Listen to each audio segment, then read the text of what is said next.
History is usually measured in centuries, but sometimes just 10 missing years can change everything. Somewhere in the ancient past lies a decade where records fade, rulers disappear, cities transform, and the familiar story of civilization suddenly becomes uncertain. What happened during those forgotten years, and why did history leave so little behind? If you enjoy uncovering the mysteries hidden between the pages of history like this video, subscribe to the channel and join us as we explore the lost decade of ancient civilization. The fire does not begin everywhere at once. That is what makes the end so difficult to see.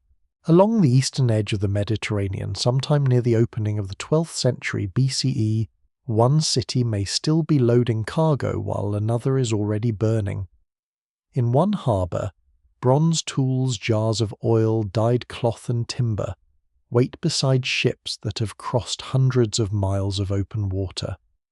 In another scribe's press, hurried signs into damp clay tablets as reports arrive from the coast. Farther inland, palace officials continue counting grain, livestock, weapons, and labourers as if the machinery of government will keep functioning simply because it always has. Kings still send messages, merchants still expect ships, priests still perform ceremonies beneath roofs supported by carved stone and timber.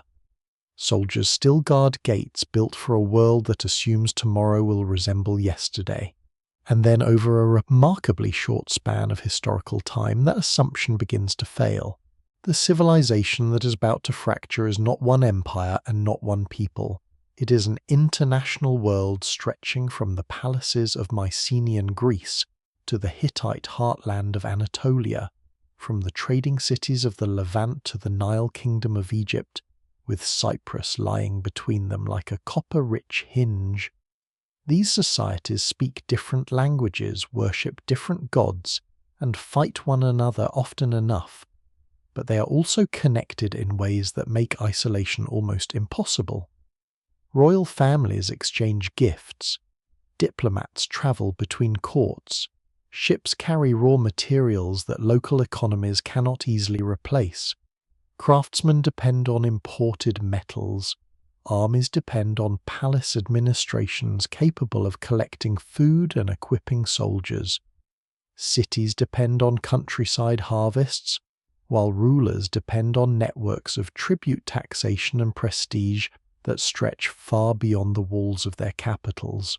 Seen from a distance, the Late Bronze Age can appear impressively stable.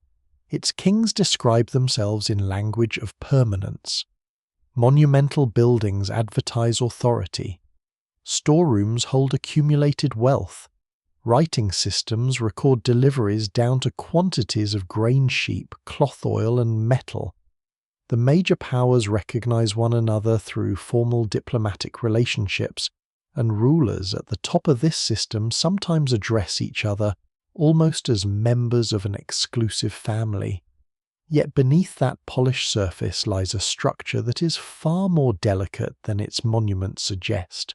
Bronze itself reveals the problem. Unlike iron, which will later become widely important, bronze requires copper and tin, and those materials are not usually found together. Copper can come from places such as Cyprus, but tin must often travel from much farther away through routes that scholars still debate in detail.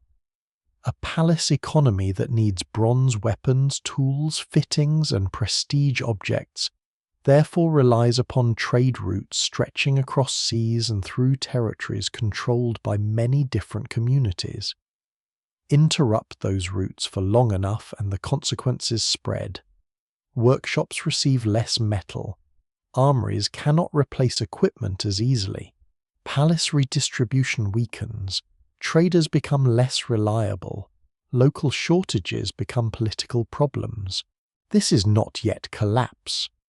For generations, ancient societies survive wars, crop failures, earthquakes, dynastic disputes, piracy, and disrupted trade. States can bend without breaking. The mystery begins because around this period many pressures appear to arrive close together. Before we go deeper, take a moment to like the video and subscribe if this is the kind of history and mystery you enjoy. The world around 1200 BCE is crowded with powerful centres. In mainland Greece, fortified palaces dominate regions from Mycenae and Tiryns to Pylos and Thebes. Their administrators use linear B tablets to record an economy governed with extraordinary attention to detail. Sheep are counted, workers are assigned, offerings are listed, bronze is allocated. The tablets were never intended as historical archives. Most survive only because fires baked them accidentally when the buildings around them burned, turning temporary administrative records into permanent archaeological evidence. Across the Aegean and Anatolia stands the Hittite Empire, controlling a vast territory from its capital at Hattusa, and maintaining an elaborate network of subordinate kingdoms, treaties armies and grain supplies. Farther south cities such as Ugarit prosper along the Syrian coast. Ugarit is particularly revealing because its archives preserve correspondence in several languages and scripts evidence of a society deeply embedded in international trade and diplomacy. To the south lies Egypt, still one of the most powerful states on earth, although its strength is not unlimited. Cyprus supplies crucial copper and hosts prosperous communities positioned directly inside Mediterranean exchange routes. Even the smallest objects testify to connection. Archaeologists find Mycenaean pottery far from Greece. Egyptian goods appear abroad. Levantine ships move commodities between ports. Ivory, glass, precious metals, spices, textiles, timber, and ceramics cross political boundaries. One famous late Bronze Age shipwreck discovered off the coast of modern Turkey carried copper ingots, tin glass, ivory pottery, luxury goods, and personal items from multiple regions. It sank more than a century before the final collapse, but its cargo offers something like a frozen diagram of the international system, a single vessel carrying materials from a world already dependent on movement. That dependence is one reason the approaching disaster becomes so complicated. Older explanations often imagined one dramatic cause: an invading people arriving from the sea, an earthquake destroying cities, or a drought starving kingdoms into submission. But what survives in the record suggests something less tidy. Different places experience different forms of disruption.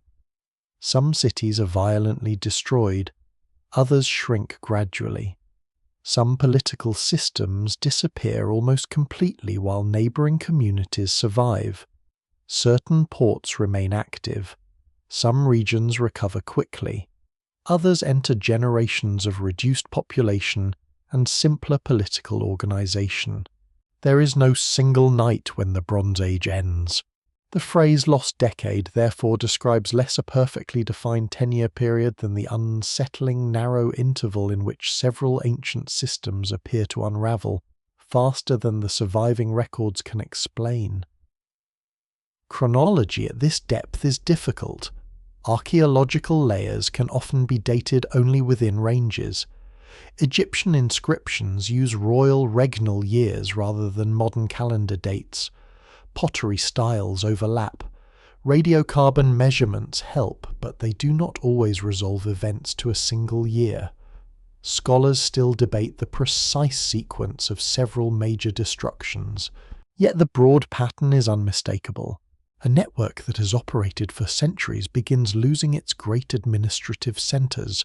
Palaces burn. Archives cease. Trade routes become less predictable. Population moves. Political borders change. Writing disappears from some regions for generations. Cities once integrated into an elite international order either vanish, contract, or reinvent themselves. And before the ruins appear, before the desperate tablets and abandoned palaces, there is something important to understand about this world. Its greatest strength is also its greatest vulnerability. It has become connected enough that trouble no longer remains local. That network of connections is what makes the Late Bronze Age so impressive and eventually so dangerous. A palace in Greece does not need to know exactly where every piece of tin begins its journey, only that the metal arrives. A ruler in Anatolia does not personally supervise every sack of grain moving toward a threatened province, only that the administrative system continues to function. A merchant in Ugarit does not control the politics of Cyprus, Egypt, or the Aegean, but his livelihood may depend on all three remaining stable enough for ships to sail. The entire eastern Mediterranean operates through layers of expectation. Copper will come from one region, tin will arrive through another route, grain will move when harvests fail, timber will be exchanged where forests are scarce, luxury goods will circulate among elites whose prestige depends partly on possessing objects from distant lands. As long as movement continues, the system seems resilient. But resilience built on constant circulation can become fragility when too many links weaken at once. The great palaces sit at the center of this machine. They are not simply royal residences, they are administrative hubs, storehouses, workshops, religious centers, military headquarters, and symbols of political order. At Pylos in southwestern Greece, officials record livestock land workers, offerings and supplies on clay tablets. At Hattusa, the Hittite capital, enormous archives preserve treaties, religious instructions, diplomatic letters, and administrative documents. At Ugarit, scribes work with several writing systems and languages reflecting a city positioned between powerful neighbours and maritime trading routes.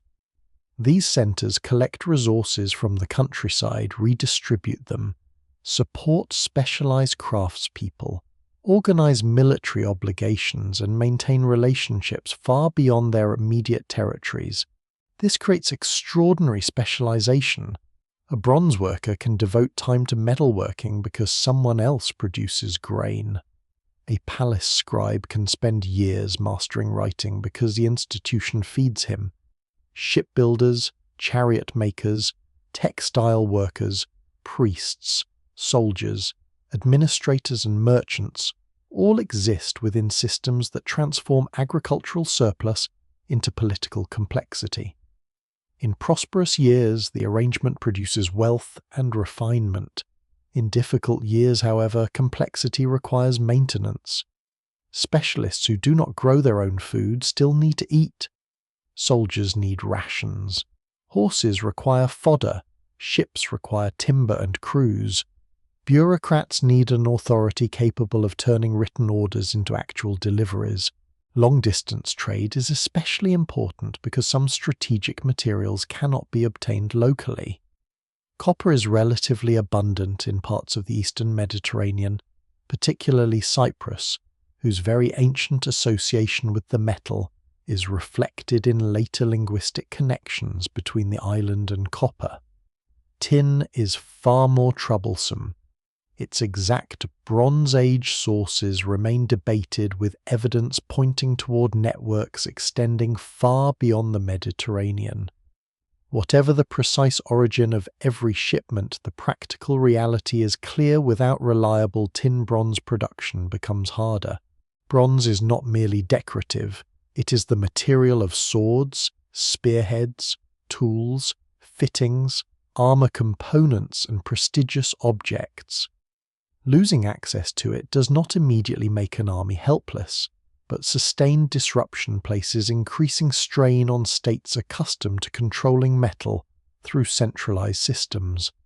Archaeologists have found late Bronze Age deposits of bronze objects apparently prepared for recycling, a reminder that metal is valuable enough to be collected, melted, and reused rather than casually discarded. Food creates another dependency. The eastern Mediterranean is environmentally varied, and harvests can differ sharply from region to region. When one kingdom suffers shortages, another may supply grain. Hittite texts indicate that grain shipments could be politically important, while Egyptian agricultural abundance gives the Nile kingdom a potential role as supplier during periods of scarcity. Yet even Egypt is not an infinite warehouse. Grain has to be produced, collected, loaded, transported, protected, and delivered. A famine hundreds of kilometers away can therefore become a shipping problem, a diplomatic problem, and eventually a military problem. The sea ties much of this together. Bronze Age sailors do not cross the Mediterranean with modern navigation, but they are far from helpless coastal wanderers. Generations of experience create maritime routes, connecting islands, capes, anchorages, ports, and trading cities. Ships carry heavy cargoes that would be expensive to move overland. The Uluburun shipwreck found off southern Turkey and dated to the 14th century BCE offers one of the clearest glimpses of this world.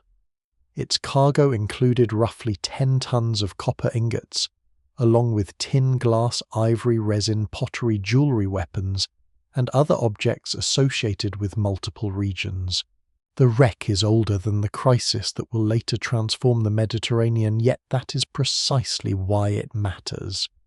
It shows what existed before the breakdown, an economic world capable of assembling materials from remarkable distances onto a single vessel. Nothing supernatural or inexplicable is required. The Bronze Age is interconnected because real people have spent centuries building networks of trust, habit, political protection, and commercial opportunity. Even royal diplomacy depends on exchange. Powerful rulers send luxury gifts to one another, arrange marriages, negotiate borders, and sometimes complain when a foreign king's gifts appear insufficiently generous. Prestige moves alongside practical commodities. Gold-fine vessels, horses, textiles, and exotic materials help maintain relationships between courts. These exchanges may look ceremonial, but ceremony has political weight. A king recognized by other kings becomes part of an international hierarchy. Marriage can reinforce alliances. Gifts can signal equality or dependence. Yet the glittering diplomatic world represents only the upper layer.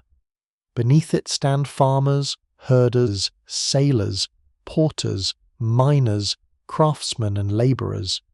Their work keeps the palace system alive, and they bear much of its cost. Taxes and obligations may be paid in produce, labour, livestock, or military service. When harvests are poor, the palace does not stop needing grain merely because peasants have less of it. When warfare intensifies, rulers require more soldiers precisely when agricultural communities may already be strained. This is one of the hidden contradictions inside the late Bronze Age system. Centralization can mobilize enormous resources, but it can also concentrate failure. If a village loses a local leader, another may replace him. If a palace bureaucracy collapses, an entire regional network of taxation, redistribution, defense, record-keeping, and trade may fail with it.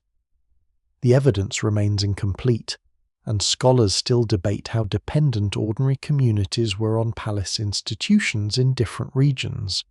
Some villages probably retain more autonomy than older models once assumed. Still, the disappearance of major administrative centres has consequences far beyond the loss of impressive buildings. By the early 12th century BCE, this world has spent generations becoming more tightly connected. Goods travel farther, courts depend on diplomacy, armies depend on administration, workshops depend on imported materials, cities depend on food flowing through managed networks. And then the flow begins to falter. At first, the warning signs are scattered enough to look survivable. A poor harvest here, a political disturbance there, a threatened coast, a delayed shipment, a damaged city rebuilt after an earthquake. None of these should destroy an international civilization. The problem is that they do not remain separate for long. Word count 173.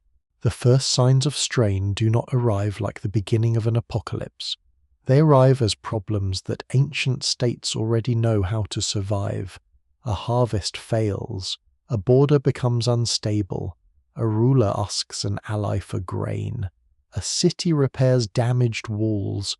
A merchant ship is delayed. A military garrison receives fewer supplies than expected.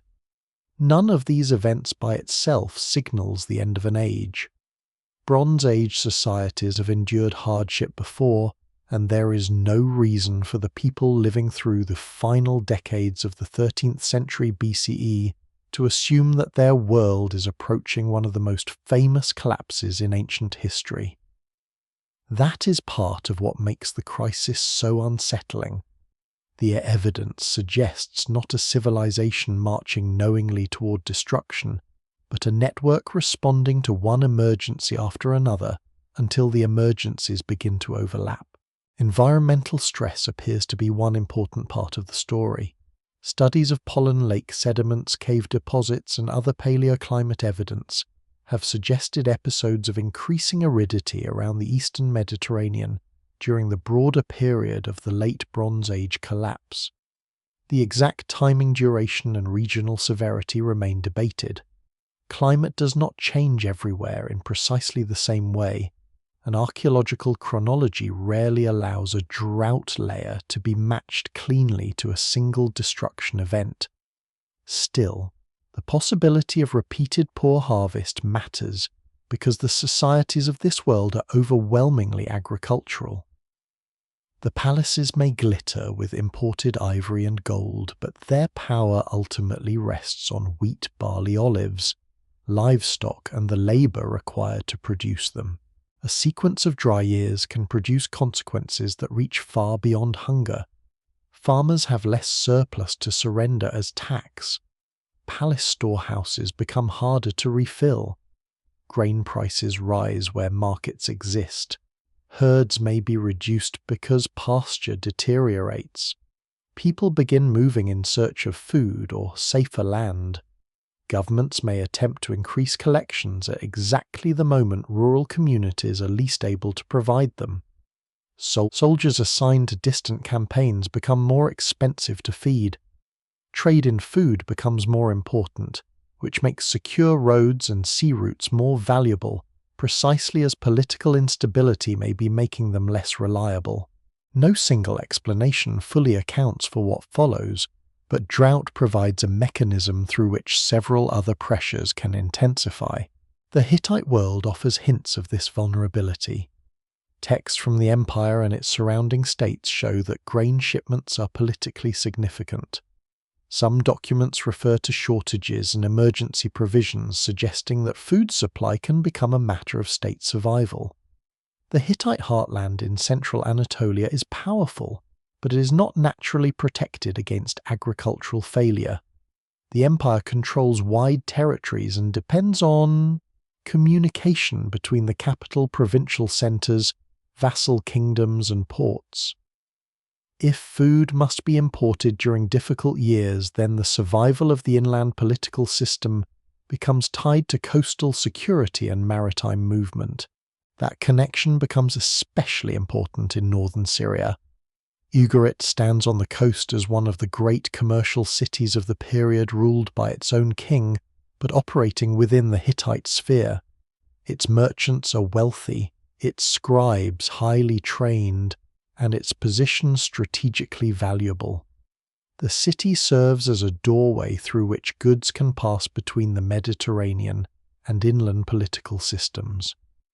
If the Hittite world needs grain or other supplies moving by sea, places like Ugarit become more than commercial ports. They become arteries. But arteries can be cut. Political instability appears in several regions before the old order finally breaks apart.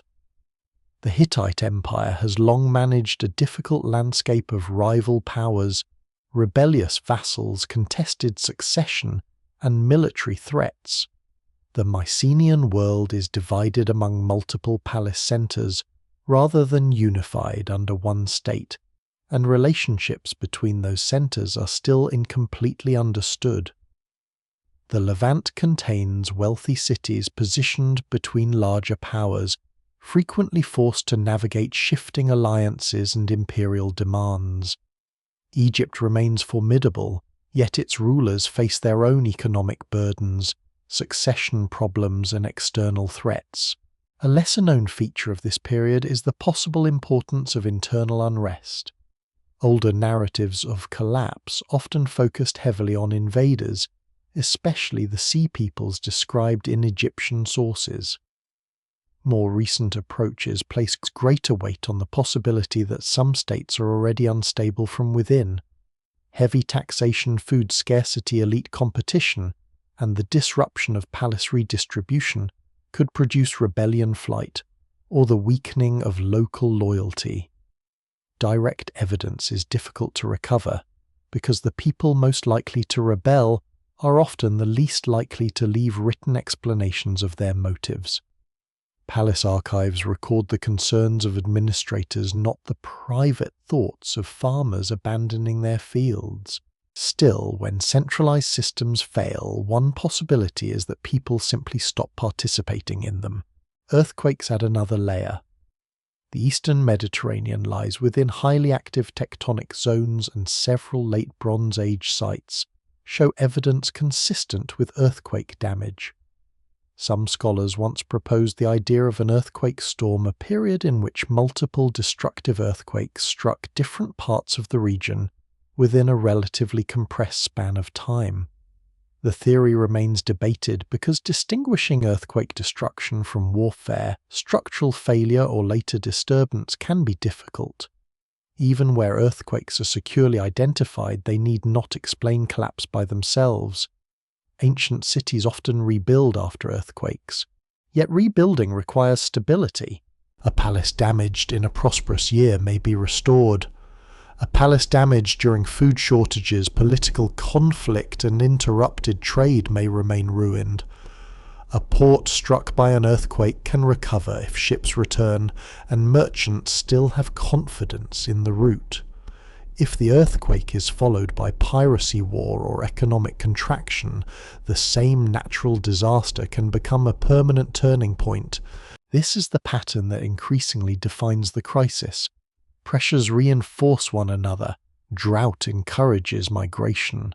Migration places pressure on neighboring regions. Political weakness invites rebellion or attack. Warfare disrupts trade. Disrupted trade makes shortages worse. Shortages weaken governments. Weakened governments become less capable of protecting the routes needed to solve the shortages. The system begins turning its own complexity against itself. The Mycenaean palaces provide a particularly haunting clue. Linear B tablets from Pylos preserve administrative preparations that appear unusually concerned with coastal defense shortly before the palace is destroyed. Some records assign personnel to watch coastlines or organize military resources. The evidence does not reveal precisely who the authorities fear, and interpretations remain cautious. But something has made palace administrators anxious enough to redirect manpower toward the sea. Elsewhere, fortifications are strengthened or settlements shift toward more defensible locations. These changes are not universal, and scholars still debate their meaning, but together they create an atmosphere of insecurity. People are not merely responding to abstract economic decline. Some appear to expect violence. By the final decades before 1200 BCE, the eastern Mediterranean is therefore not yet a landscape of ruins. Ships still sail, palaces still function, kings still issue orders, trade continues, religious festivals are held, children are born into households that assume these institutions will remain. But the margins for error are narrowing. A system once able to absorb one crisis is now being asked to absorb several. Each shipment matters more, each failed harvest is harder to replace. Each military threat consumes resources that might otherwise repair roads, feed workers, or maintain alliances. Each broken connection places more pressure on those that remain, and eventually the warning signs begin appearing not only in climate records and damaged buildings, but in human voices pressed into clay. Those messages are where the coming disaster starts to feel frighteningly close. The surviving messages from the final years of the Late Bronze Age do not read like a neat explanation of collapse. They are fragments of administration, diplomacy, logistics, and alarm. That is precisely what makes them powerful. The people who wrote them were not trying to explain the end of their civilization to future historians. They were trying to solve immediate problems. A ship has not arrived. Grain is needed. Enemy vessels have been sighted. Troops are elsewhere. A neighboring ruler is being asked for help.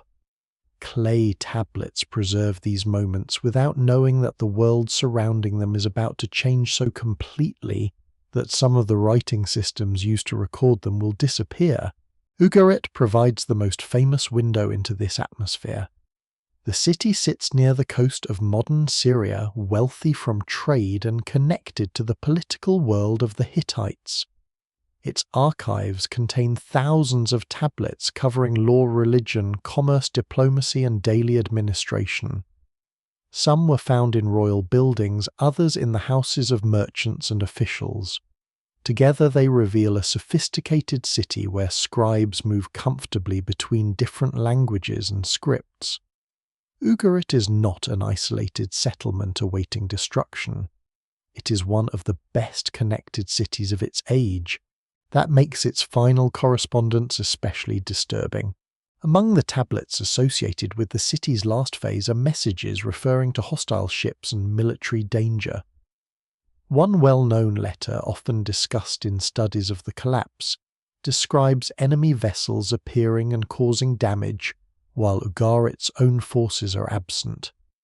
The exact historical circumstances remain debated, and scholars caution against stitching isolated documents into a cinematic sequence that the evidence cannot fully support. Some tablets may not belong to the exact final days. Their order is uncertain. Their intended recipients and broader context are sometimes difficult to reconstruct. Even so, the overall picture is unmistakable. Rulers and officials in the region are dealing with a security crisis serious enough to dominate urgent correspondence.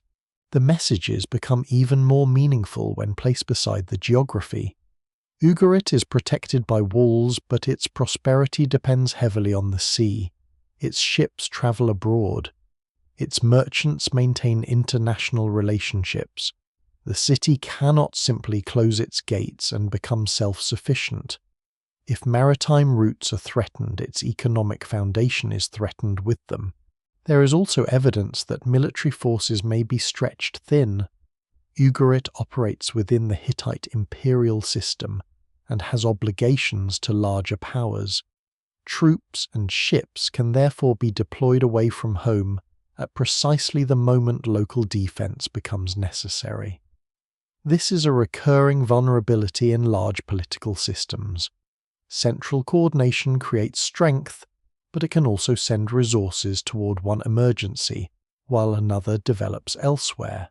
A ruler receiving a report of hostile ships cannot instantly summon a modern standing army. Information travels only as fast as a messenger or vessel. Orders require time. Troops require food. Allies may be facing their own crises. A request for assistance can arrive after the situation has already changed. The tablets therefore capture something larger than military danger. They show the slowing reaction time of a stressed system. Food appears in this correspondence too. Grain shipments are not an abstract economic detail when shortages threaten entire populations. In late Bronze Age, diplomacy rulers sometimes request or arrange the movement of grain across political boundaries. The Hittite Empire appears to have depended at times on imported food, especially during periods of scarcity. Egypt and the Levant can become sources or transit zones. Ships that might otherwise carry luxury cargo suddenly become instruments of survival. One surprising detail is how much ancient crisis management resembles ordinary bureaucracy. Catastrophe does not always announce itself through dramatic declarations. Officials continue counting, assigning, requesting, and reporting. The language remains administrative even when the situation is deteriorating. A clerk can record something that from a later perspective looks like the final warning before destruction, yet to him it may simply be another urgent task requiring a response. This is one reason the collapse is so difficult to reconstruct. The surviving texts rarely say that the old world is ending, they describe symptoms. The same pattern appears beyond Ugarit. Egyptian inscriptions record conflict with groups moving through or attacking parts of the eastern Mediterranean.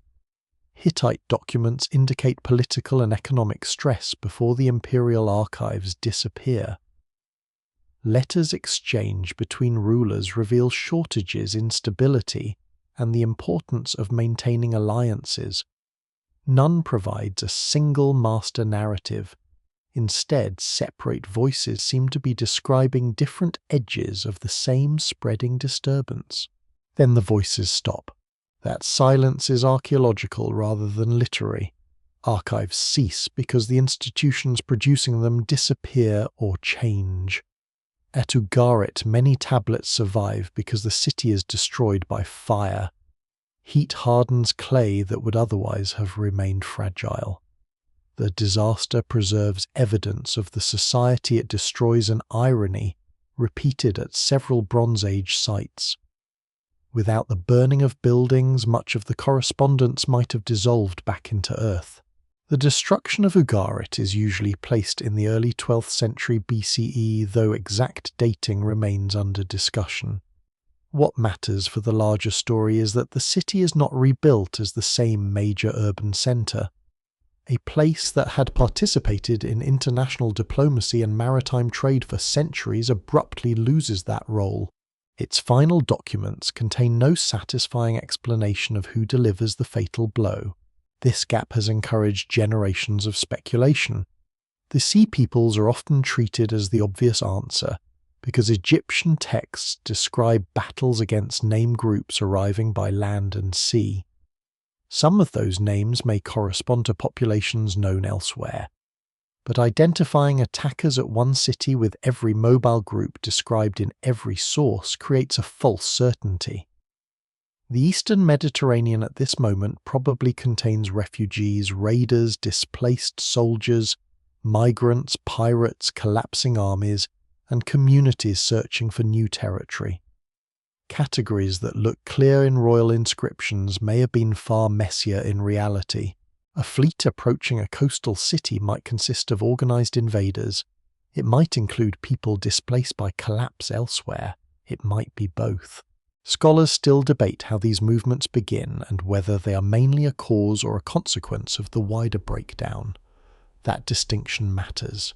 If palace economies, food systems, and political alliances are already failing, migration and raiding may intensify, because the old order is weakening. Those movements then create further instability, producing a feedback loop in which it becomes impossible to separate the original trigger from the consequences. For the residents of a threatened city, that theoretical distinction offers little comfort. From the wall, sails on the horizon are simply danger. The final correspondence of this age carries that sense of shrinking options. Messages become urgent because distance, once the foundation of trade and diplomacy, is becoming a liability. Allies are too far away. Armies are in the wrong place. Supplies are moving through insecure waters. Information arrives late. Decisions have to be made with incomplete knowledge. The international system still exists on paper, but in the harbours, along the roads, and behind the palace walls, confidence in that system is beginning to collapse faster than the institutions can respond. Soon, the written warnings give way to something even harder to misinterpret. Across the eastern Mediterranean, cities begin to burn. The fires are not synchronized. That distinction matters because the archaeological map of destruction can be deceptive. When viewed centuries later, dozens of ruined settlements across the eastern Mediterranean seem to collapse almost together, producing the impression of a single overwhelming catastrophe sweeping across the region.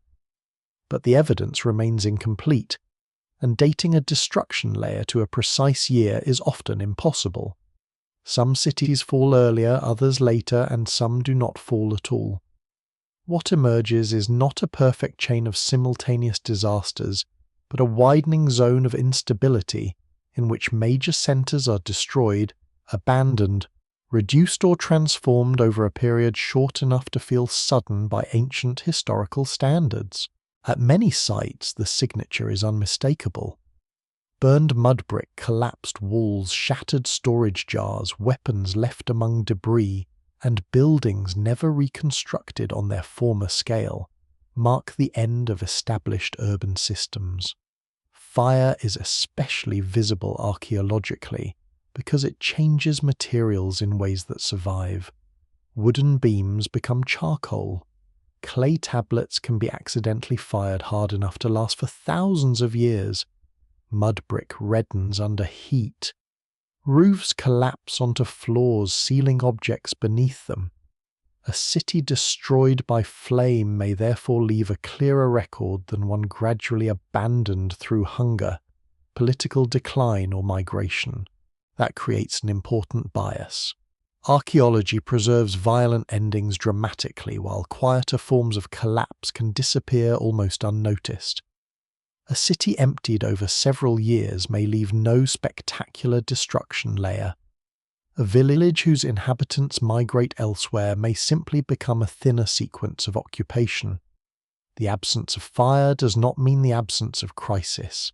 Across Anatolia, the Levant Cyprus, and the Aegean, different versions of this transformation appear. Some fortified centers show destruction. Others lose monumental architecture.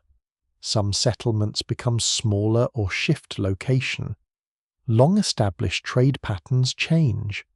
Imported pottery becomes less common in certain areas.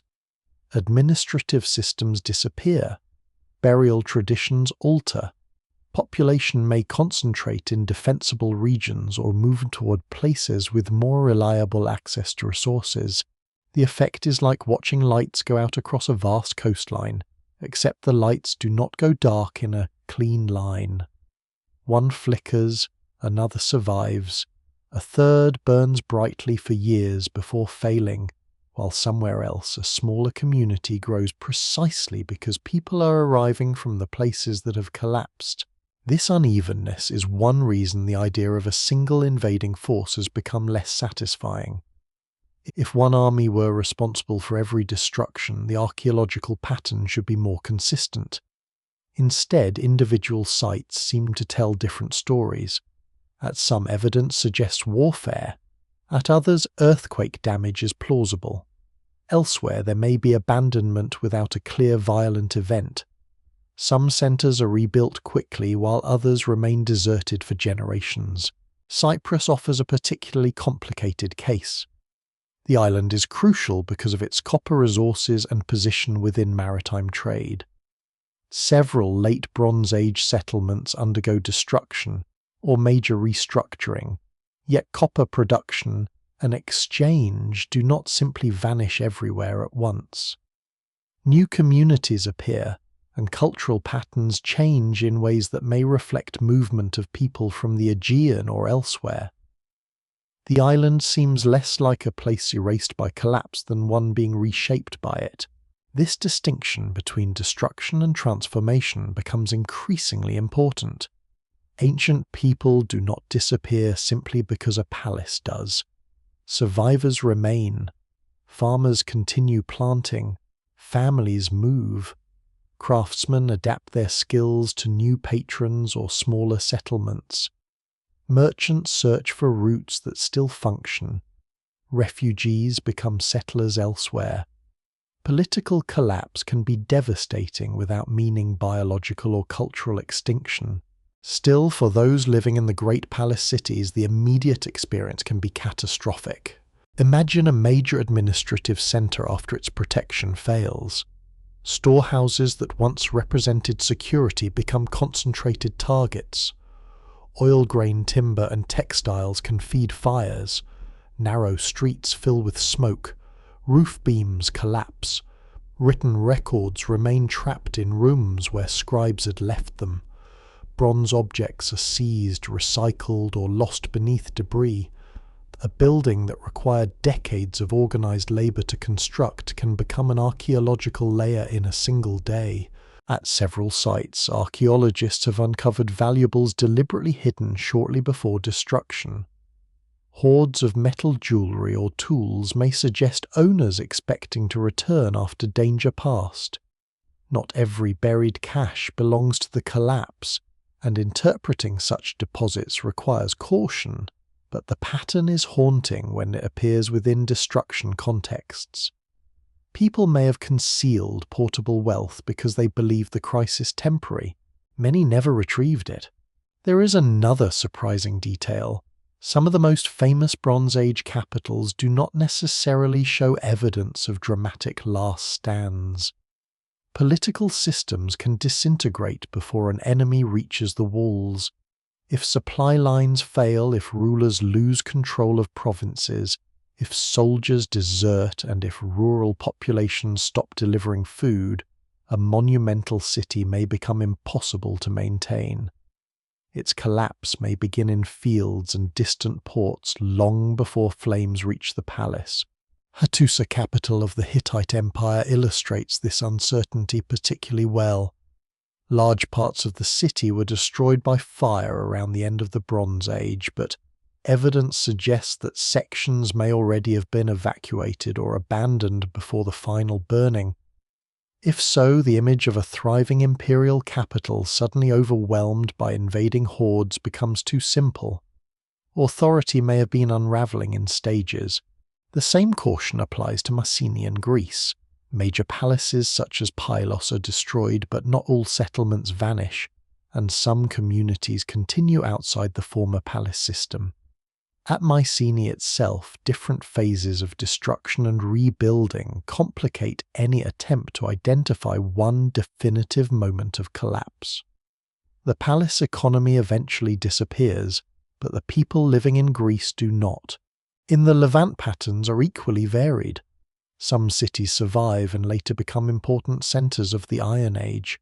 Others are destroyed or shrink dramatically. Ugarit disappears as a major city while settlements farther south adapt to the changing political landscape. The distribution of destruction suggests regional crisis but not universal annihilation. What survives in the record, therefore, resembles a mosaic of local disasters linked by wider systemic failure. A ship is lost and one port receives less metal. A harvest fails and another kingdom requests grain. A border war pulls soldiers away from a coast. A coastal city is attacked, further disrupting trade. Refugees move inland and increase pressure on already strained communities. Palace income declines. Local leaders become less obedient. Roads grow dangerous. Merchants change routes. A state that once depended on hundreds of successful connections must now function with dozens failing at the same time. Gradually, the central institutions lose the ability to repair the damage. This is the point at which ordinary resilience becomes collapse. Ancient societies have rebuilt burned towns countless times. They have recovered after earthquakes and wars. What makes the early 12th century BCE different is that rebuilding itself becomes harder because the networks that would normally supply labor, food, metal, political authority and security are breaking down simultaneously. And somewhere inside this scattered chronology lies the narrow interval that later generations struggle most to reconstruct. The cities leave ruins. The records leave gaps. The rulers disappear from the written world. And for perhaps a decade, give or take the uncertainties of ancient dating, the history of some of the most powerful societies on Earth becomes frighteningly difficult to see. The closer historians move toward the heart of the collapse, the less certain the calendar becomes. That uncertainty is not a minor technical problem. It is part of the mystery itself. Modern readers are accustomed to crises that can be dated to a day, an hour, even a minute. Ancient collapse rarely offers that precision. A palace may burn sometime within a span of years. A pottery style may begin before one ruler dies and continue after another rises.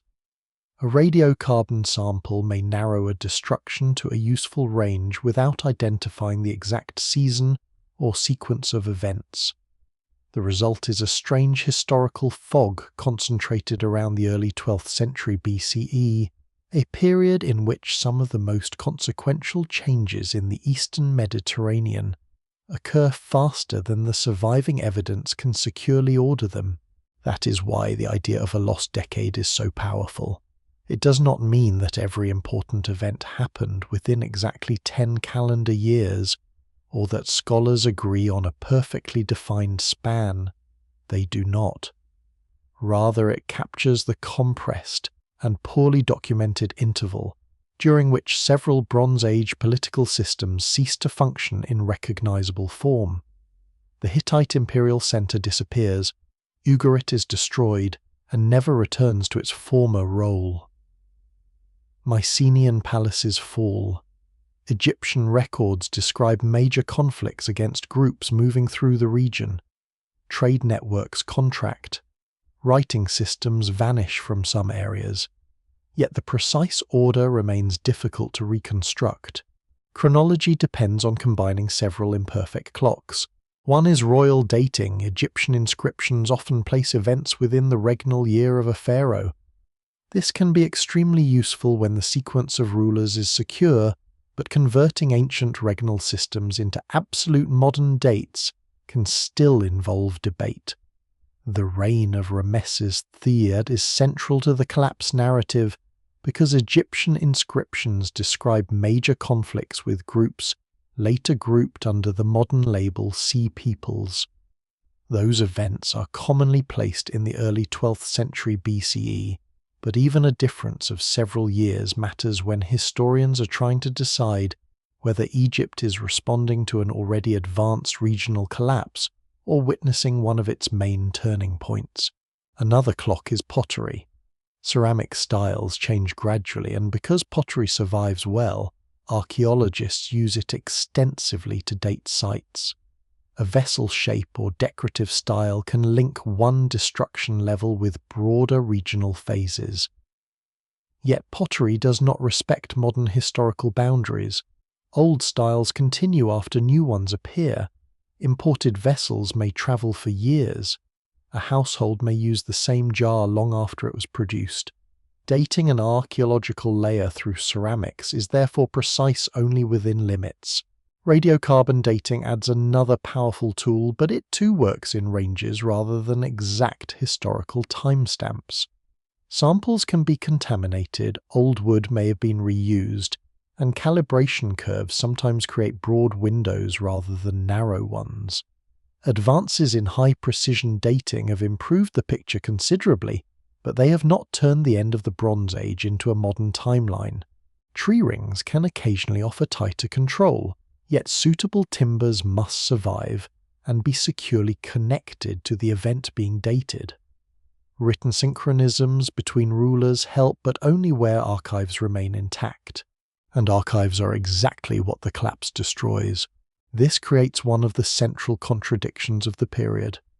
The societies of the Late Bronze Age are literate enough to leave thousands of documents, yet the moment historians most want them to describe is the moment many documentary systems abruptly stop.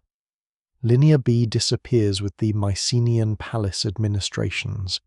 Hittite state archives cease when the imperial structure breaks apart. Ugarit's written record ends when the city is destroyed.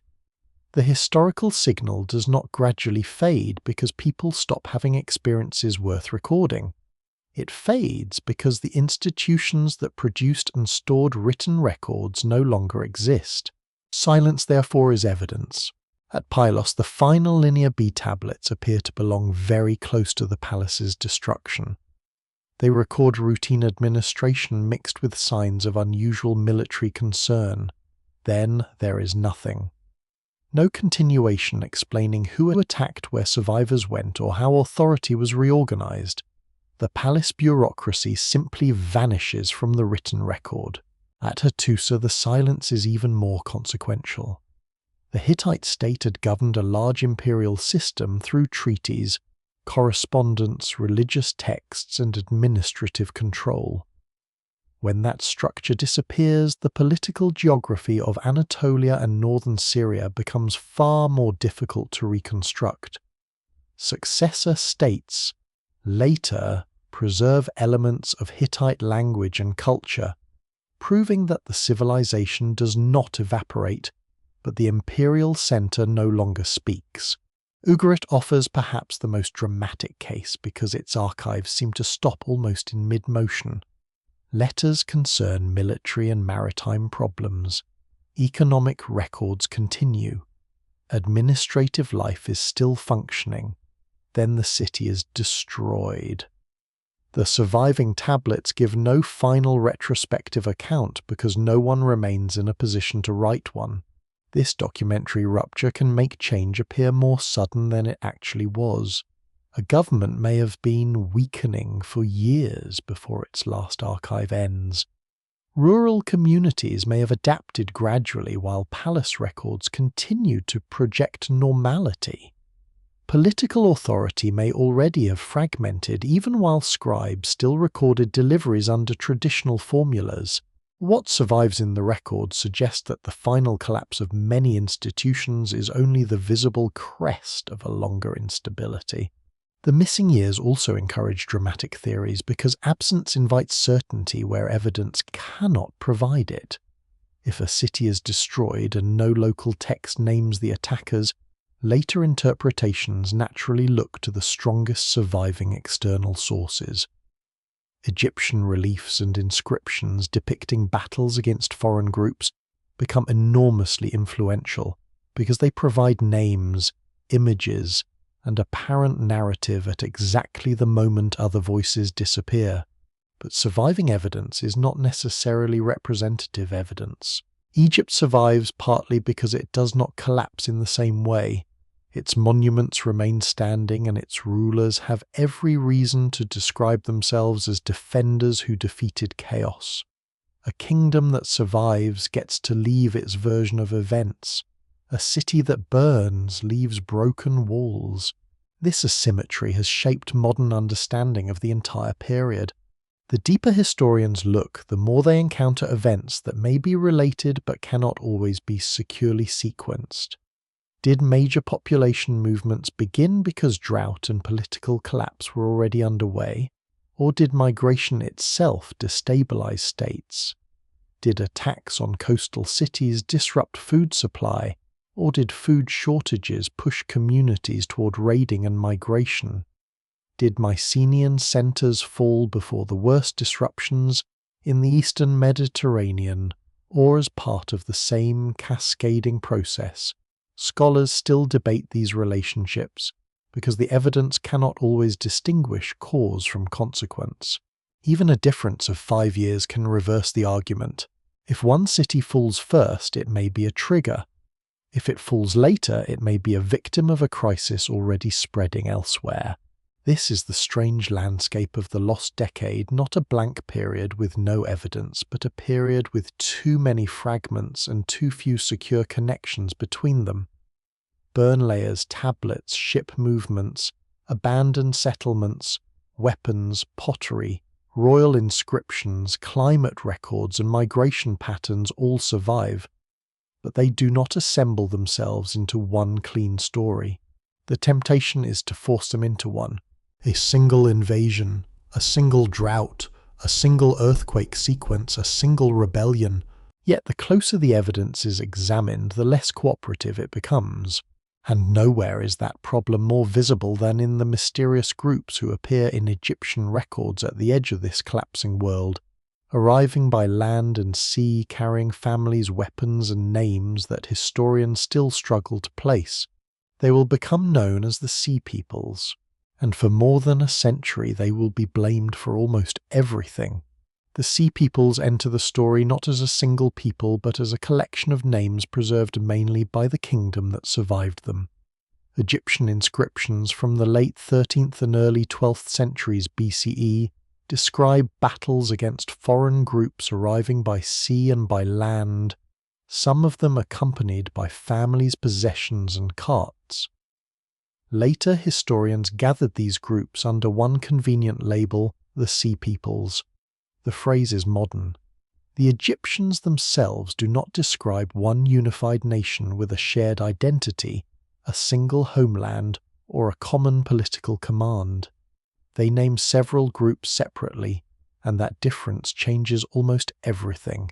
Among the names preserved in Egyptian records are the Shurden Shekelesh, Denian Cheka Veshesh, and Peliset, along with others appearing in earlier conflicts. Some names have been linked cautiously to regions or peoples elsewhere in the Mediterranean. The Peliset are often associated with the Philistines, who later settle along the southern Levantine coast. The Denian have sometimes been connected to groups from the Aegean or Anatolia. The Shurden have been linked speculatively with Sardinia. These identifications are debated because similarities between ancient names can be suggestive without proving migration from a specific island or homeland. The evidence remains incomplete, and no single reconstruction commands universal agreement.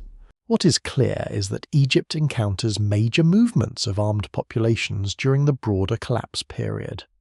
One famous set of inscriptions from the reign of Ramesses III depict a major conflict in his 8th regnal year. Egyptian reliefs show naval combat archers firing from shore ships tangled together, and foreign warriors wearing distinctive clothing and headdresses. Separate scenes depict movement over land, including carts carrying women and children. This last detail is especially important. A purely raiding army does not normally bring entire households into a campaign. The images suggest migration as well as warfare. That does not mean every person depicted is a starving refugee, or every armed group is seeking peaceful resettlement. Population movements can be violent, organized, opportunistic, and desperate at the same time.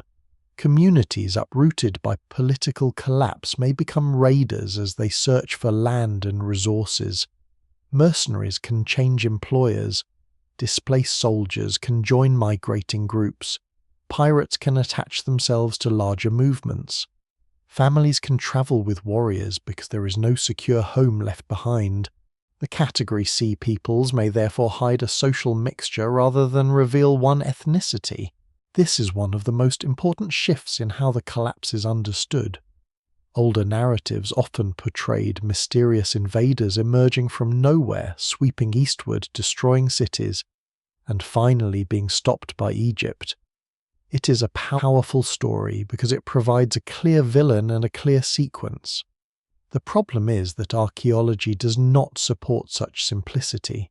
Some cities associated with the collapse appear to be destroyed before the major Egyptian battles. Other settlements show no obvious invasion at all. Several regions experience internal political breakdown that cannot be explained by foreign attack. Hittite imperial problems include food shortages, dynastic tensions, and weakening control over dependent territories. Mycenaean palaces show signs of stress before their final destruction. Climate evidence suggests broader environmental pressure. Trade networks may already be becoming unreliable. If the Sea Peoples arrive after these problems have begun, then they cannot be the sole cause. They may instead be part of the collapse they are traditionally accused of creating. This possibility turns the familiar narrative inside out. Imagine a chain beginning far from Egypt. A kingdom experiences repeated poor harvests. Its government demands more grain from already strained communities. Political loyalty weakens. Warfare disrupts farming. A neighboring state collapses, sending displaced families across the border. Trade routes become unsafe, causing metal and food shortages elsewhere. Mercenaries stop receiving regular payment. Coastal groups turn to raiding. Refugees mix with armed bands. Entire communities begin moving toward regions believed to be more stable.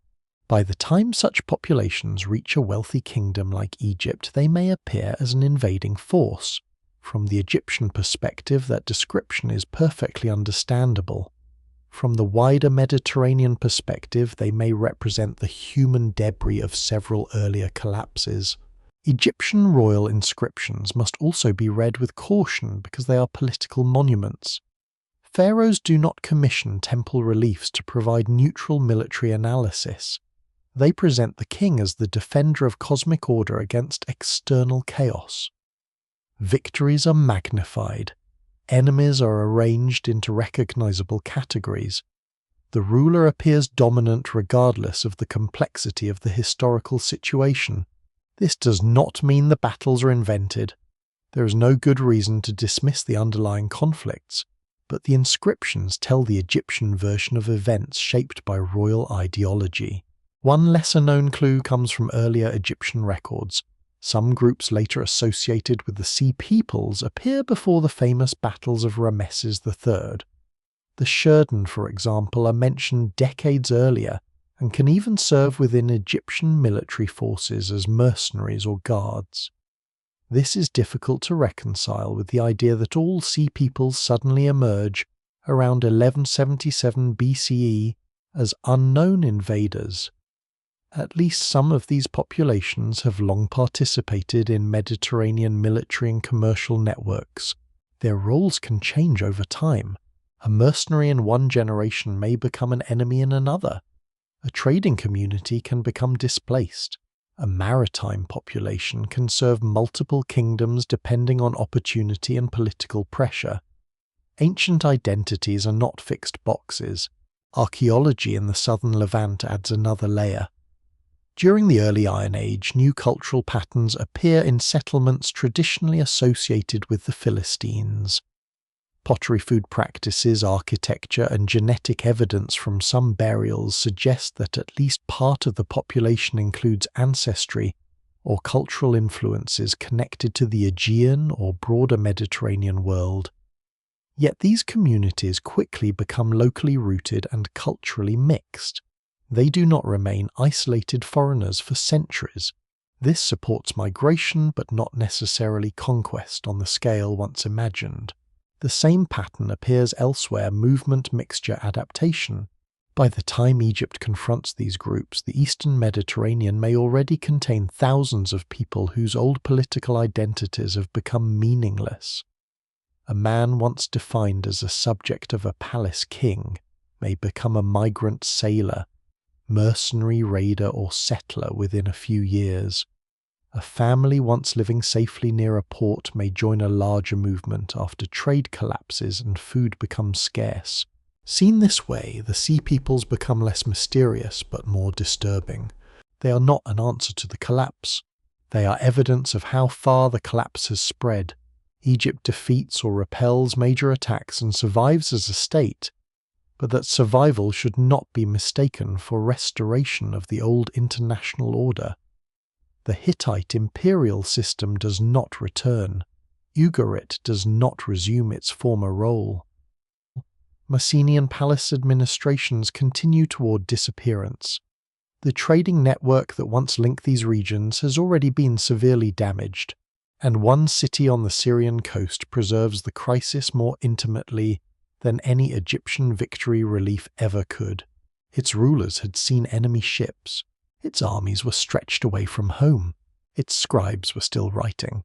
Then Ugarit burned and almost no one came back. Ugarit's destruction feels different from the collapse of a distant empire because the city leaves behind the residue of interrupted life. Its streets, houses, archives, storerooms, workshops, and administrative buildings do not simply tell historians that a kingdom once existed. They preserve the sense that people were still making plans when the end arrived. Letters remain unfinished in meaning, even when the clay itself survives. Goods remain where they were stored. Weapons appear in context suggesting preparation rather than ceremony. The city does not look like a place that had been slowly abandoned over generations. It looks like a place caught inside an emergency. Situated near the Mediterranean coast in what is now northern Syria, Ugarit had flourished for centuries because of geography. Inland routes connected it to Anatolia and Mesopotamia, while its harbour opened towards Cyprus, the Aegean and Egypt. Its merchants operated across political boundaries, and its scribes were among the most cosmopolitan of the Late Bronze Age. They used cuneiform traditions inherited from Mesopotamia, but they also employed an alphabetic cuneiform system that represented one of the most remarkable experiments in writing of the ancient world. Religious texts from Ugarit later became crucial for understanding the wider cultural background of the Levant. Yet in the final years of the city, the same scribal culture preserves something far more immediate fear. The surviving correspondence is fragmentary, and scholars still debate how closely individual tablets can be placed to the actual destruction. Some letters refer to enemy ships, others discuss troops, fleets, and assistance. One message traditionally associated with the crisis describes hostile vessels attacking while local forces are absent elsewhere. Another indicates that a ruler in the region is dealing with devastation already spreading along the coast. Taken individually, these documents are difficult to date with absolute confidence. Taken together, they reveal a political world where maritime attack is no longer a distant possibility. Ugarit's vulnerability is made worse by its obligations. It is not fully independent. The kingdom belongs to the Hittite imperial sphere, and its military resources can be called upon for larger imperial needs. Ships and troops may therefore be stationed away from the city just as danger approaches its own coastline. This is one of the darker ironies of centralized power. Membership in a great political system provides protection when that system functions. When it begins to fail, obligations can drain the very resources needed for local survival. The city's rulers appear to understand that something serious is happening. Yet understanding danger and stopping it are different things. Messages have to travel. Allies must choose whether they can respond. Military units must be recalled or replaced. Grain and supplies must be found. If several kingdoms are facing emergencies at once, the entire logic of mutual assistance begins to break down. The final destruction is usually dated to the early 12th century BCE. Archaeologists have uncovered widespread burning across significant parts of the site. Buildings collapse. The palace complex is devastated. The archives cease. Unlike cities that recover from war or earthquake, Ugarit is not rebuilt as the same major Bronze Age capital. That absence matters almost as much as the fire itself. Cities in the ancient Near East are repeatedly destroyed and rebuilt. Conquest does not normally erase a strategically valuable location forever. New rulers often take over old centres precisely because walls, roads, farmland, water access, harbours, and existing prestige remain useful. If Ugarit were simply conquered by a stable replacement state, some kind of substantial reoccupation might be expected. Instead, the political and economic system that made Ugarit valuable has itself disappeared. Its destruction therefore looks less like an ordinary change of rulers and more like a network failure. The city loses not only buildings but the world that justified those buildings. International trade routes are altered. Hittite imperial authority vanishes. Nearby political centres are destabilized. Coastal security weakens. The merchants, officials, craftsmen, and administrators who supported Ugarit's urban economy may be killed, displaced, or forced into different patterns of life. Among the haunting archaeological details are signs that possessions may have been left behind under circumstances of sudden flight or destruction. Valuable objects survive in ruined buildings. Large storage vessels remain trapped beneath collapse. These finds cannot reveal individual intentions with certainty. A jar in a burned room does not tell archaeologists whether its owner fled at dawn, died in the building, or had already abandoned it days earlier. Yet collectively, the material record suggests a severe interruption. There is no evidence for a carefully managed evacuation of the entire population, nor is there a final document announcing that Ugarit has fallen. That silence may be the closest archaeology comes to witnessing institutional death. A scribe presses marks into clay because the palace still expects messages to matter. The administrative system has not yet recognized itself as archaeology. Then the process stops. What happens to the inhabitants is harder to trace. Some undoubtedly die in violence, others probably escape. People may move to nearby settlements, join mobile groups, seek protection under different rulers, or integrate into communities that survive.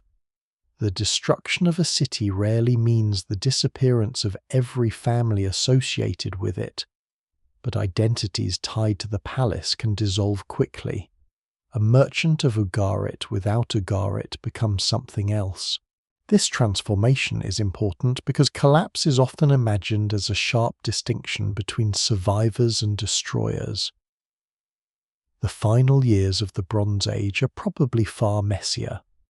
A refugee from one destroyed town may become an armed migrant threatening another.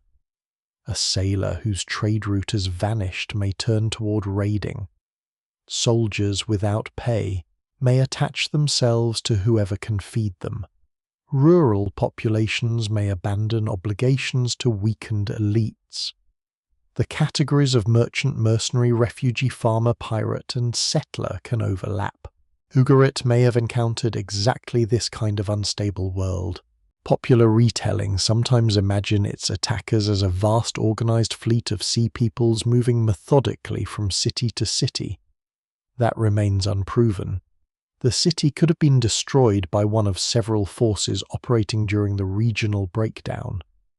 There is no surviving inscription securely identifying the attackers. No single explanation fully accounts for the evidence. The uncertainty makes the destruction more historically valuable, not less. Ugarit shows what happens when a sophisticated society reaches the point where ordinary mechanisms of recovery no longer work. Its officials know diplomacy. They know how to request military support. They know how to manage trade.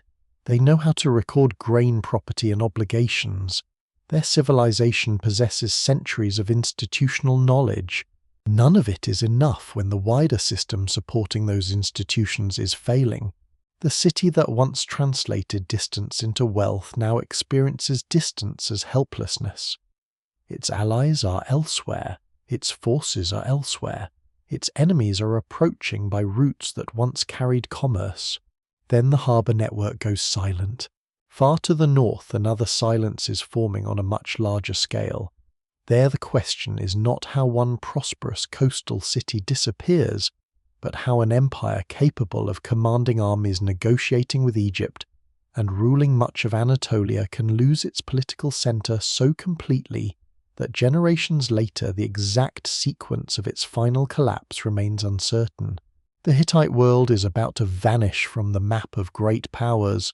The disappearance of the Hittite Empire is one of the strangest political transformations of the entire collapse, because this is not a minor kingdom overwhelmed at the edge of a stronger world. Only generations earlier the Hittites had stood among the great powers of the Eastern Mediterranean and Near East. Their kings negotiated with Egypt as equals, controlled much of Anatolia, dominated important territories in northern Syria, commanded armies capable of major campaigns, and maintained a sophisticated system of treaties and subordinate rulers. Their capital at Hattusa was protected by massive walls and monumental gates. Its archives contained thousands of clay tablets. Yet near the beginning of the 12th century BCE, the imperial system centered there ceases to exist. The fall is made more mysterious by the fact that Hattusa does not necessarily appear to have been a thriving capital, suddenly surprised by one overwhelming assault. Excavations have revealed destruction by fire in parts of the city, but archaeological evidence has also suggested that important areas were being emptied before the final burning. Valuable and portable materials seem to have been removed from some official buildings. Certain structures may already have fallen out of normal use. This has encouraged the possibility that the imperial administration was withdrawing, relocating or disintegrating before whoever eventually burned parts of the capital arrived. If so, the final flames are not the cause of collapse. They are its aftermath. This distinction changes the entire image of the Hittite ending. Instead of an enemy army appearing before the walls and destroying the empire in a single dramatic siege, authority may have been shrinking for years. Provincial relationships weaken. Food becomes harder to secure. Military threats multiply. Communications become less reliable. Rival political centers gain independence. The capital remains impressive in stone while the network that gives those stones political meaning gradually comes apart. Food insecurity may have played an important role. Hittite texts from the late imperial period indicate concern with grain and the movement of supplies. The empire's central Anatolian heartland is vulnerable to variations in rainfall, and evidence for broader regional aridity makes repeated harvest problems plausible. Grain could be brought through dependent territories and maritime routes, but this solution creates dependence on the same international system already under strain. The empire also faces military pressures from several directions. Western Anatolia contains communities whose relationship with Hittite authority is often unstable. To the north, groups conventionally known as the Kaska have long challenged Hittite control. In Syria, maintaining imperial possessions requires troops and loyal vassals. The kingdom of Tarhuntasa in southern Anatolia complicates internal politics, while the precise circumstances surrounding the last Hittite rulers remain uncertain. An empire can survive any one of these difficulties. Surviving them simultaneously is another matter. One of the final known Hittite kings, Suppiluliuma II, leaves records of military activity rather than peaceful decline. His inscriptions describe campaigns including naval operations connected with Cyprus. This is a surprising detail because the Hittites are normally imagined as an inland Anatolian power. The reference to fighting at sea shows how deeply the final imperial crisis reaches into Mediterranean routes. Control of coastal access shipping in Cyprus has become strategically significant. The victory implied by such royal inscriptions can easily conceal weakness. Ancient rulers rarely commemorate campaigns by admitting that they are running out of options. A king fighting repeatedly at the edges of his territory may appear powerful on a monument while exhausting the resources required to hold the state together. Then the central archives end. The last decades of Hittite imperial history become frustratingly obscure. There is no surviving Hittite account describing the abandonment of Hattusa, no detailed chronicle explaining the fate of the royal family, and no final treaty transferring imperial authority to a successor. The evidence remains incomplete, and scholars still debate where members of the dynasty may have gone and how rapidly central control fragmented. Yet something crucial survives beyond the imperial collapse. The Hittites do not simply disappear. For centuries after Hattusa loses its position, smaller states in southeastern Anatolia and northern Syria preserve elements of Hittite political and cultural tradition. Modern scholars often call these Neo-Hittite or Syro-Hittite kingdoms. Their rulers use Luwian, and sometimes other languages, maintain monumental traditions connected with the earlier world and preserve titles and symbols whose roots reach back into the Bronze Age. This survival reveals what collapse actually means. An empire can die while its people continue living. The bureaucratic structure centered on Hattusa disappears, but farmers remain on the land. Languages continue to be spoken. Religious traditions survive. Craftsmen keep working. Local elites inherit fragments of imperial culture. Former provinces become independent kingdoms. What has vanished is the ability of one political center to coordinate these populations across a vast territory. That distinction may explain why archaeology sometimes struggles to identify the moment of collapse. Political systems are invisible except through the things they organize. When taxes stop reaching the capital, no layer of ash necessarily appears in the countryside. When a governor decides that orders from Hattusa no longer matter, nothing must burn.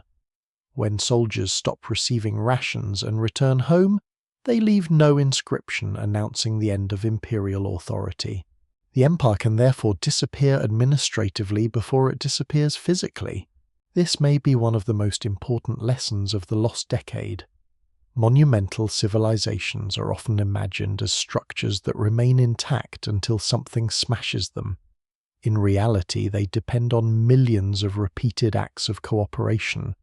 Grain has to be surrendered, orders have to be obeyed, roads must remain usable, messengers must be protected. Local rulers must believe loyalty is safer than rebellion. Soldiers must believe the government can feed them.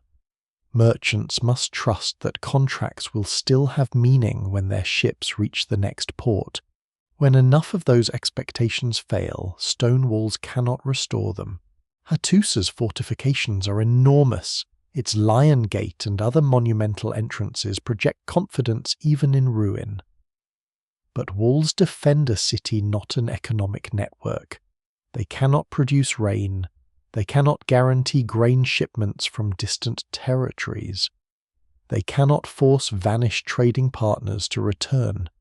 They cannot prevent every provincial ruler from deciding that the center is no longer capable of enforcing obedience. By the time parts of Hattusa burn, the empire may already have become an empty claim. The identity of those responsible for the final destruction remains uncertain. Invaders, local enemies, opportunistic groups, or populations entering an abandoned political landscape have all been considered. Attributing the fall simply to the sea peoples is especially difficult because Hattusa lies deep inland, and the archaeological sequence does not demand one coordinated maritime invasion. The greater explanation lies in fragmentation. The Hittite Empire had been a pillar of the Late Bronze Age international system. Its disappearance removes that pillar almost completely. Northern Syria loses the imperial framework that had shaped diplomacy and defense. Former vassals must survive independently. Trade routes once protected by great power agreements become more uncertain. Refugees and armed groups move through territories whose borders no longer carry the same authority, and across the Aegean another palace world is reaching the same threshold by a different path.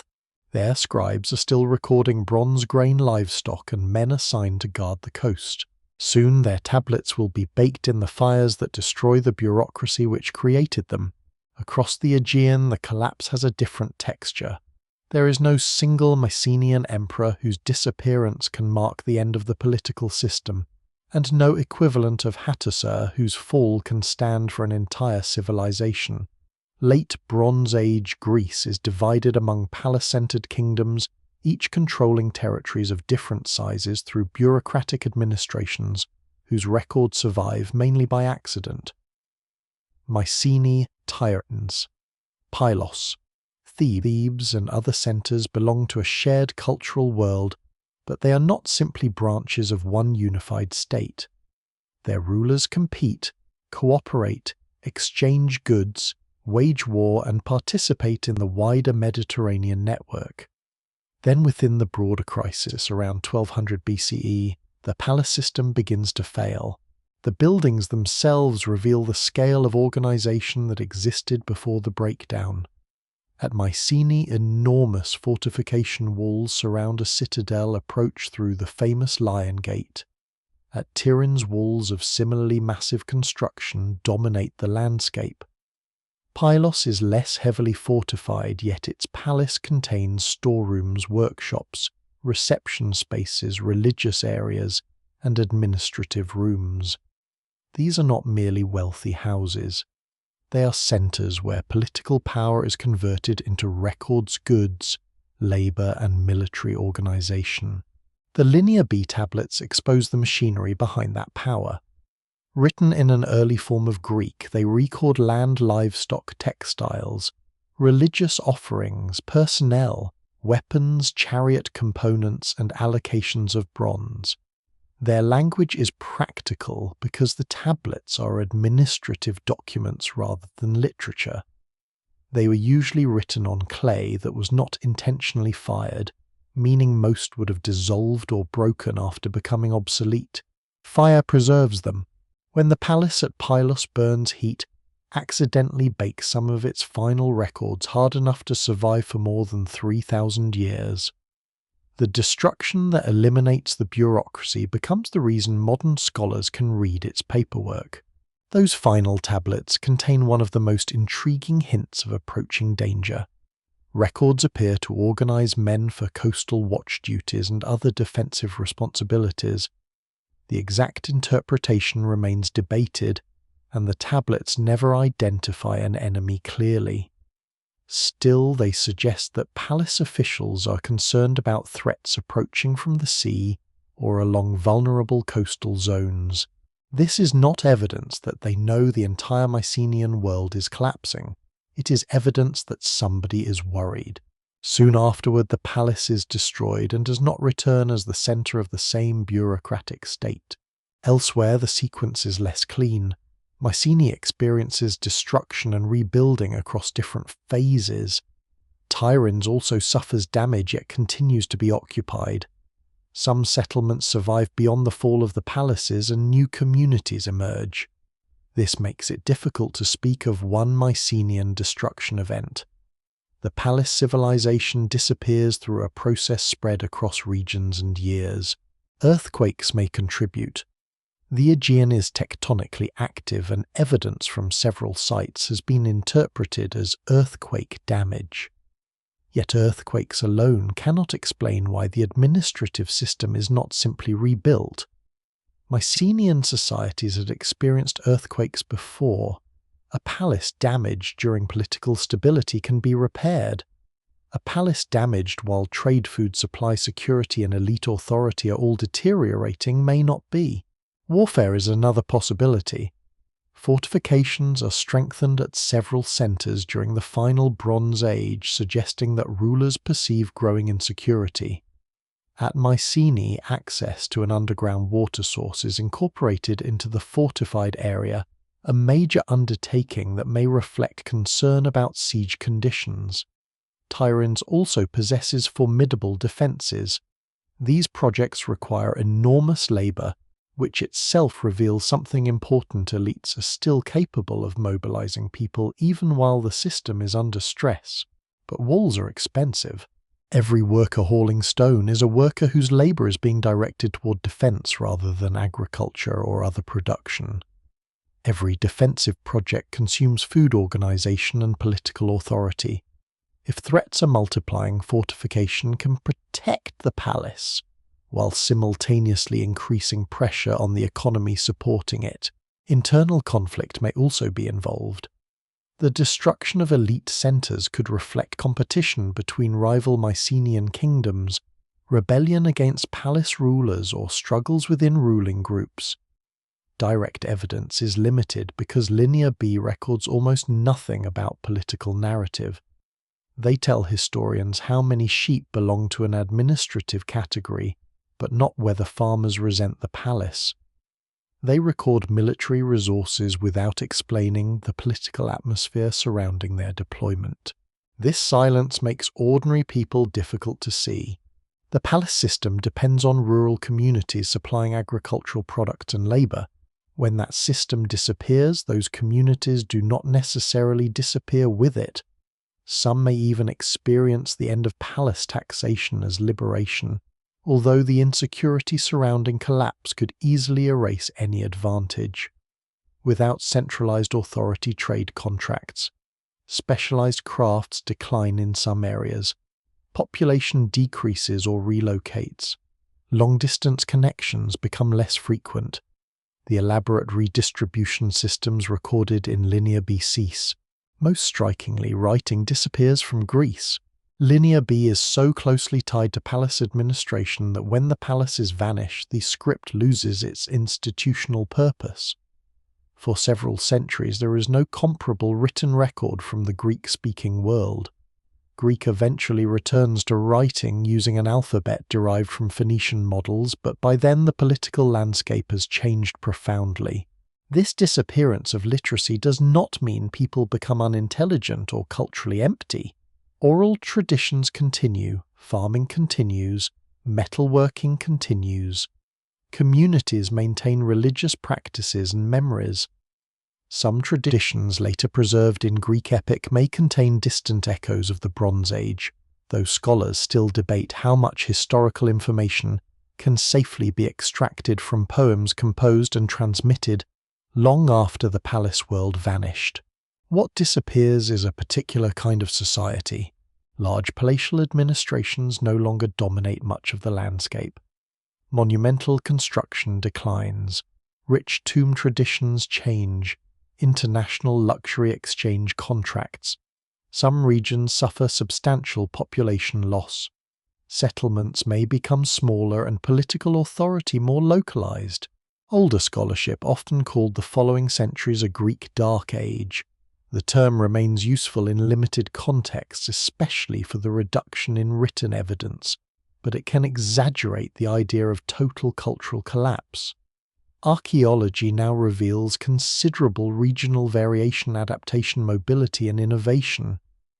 The post-palatial world is poorer in some forms of elite material culture, yet it is not empty.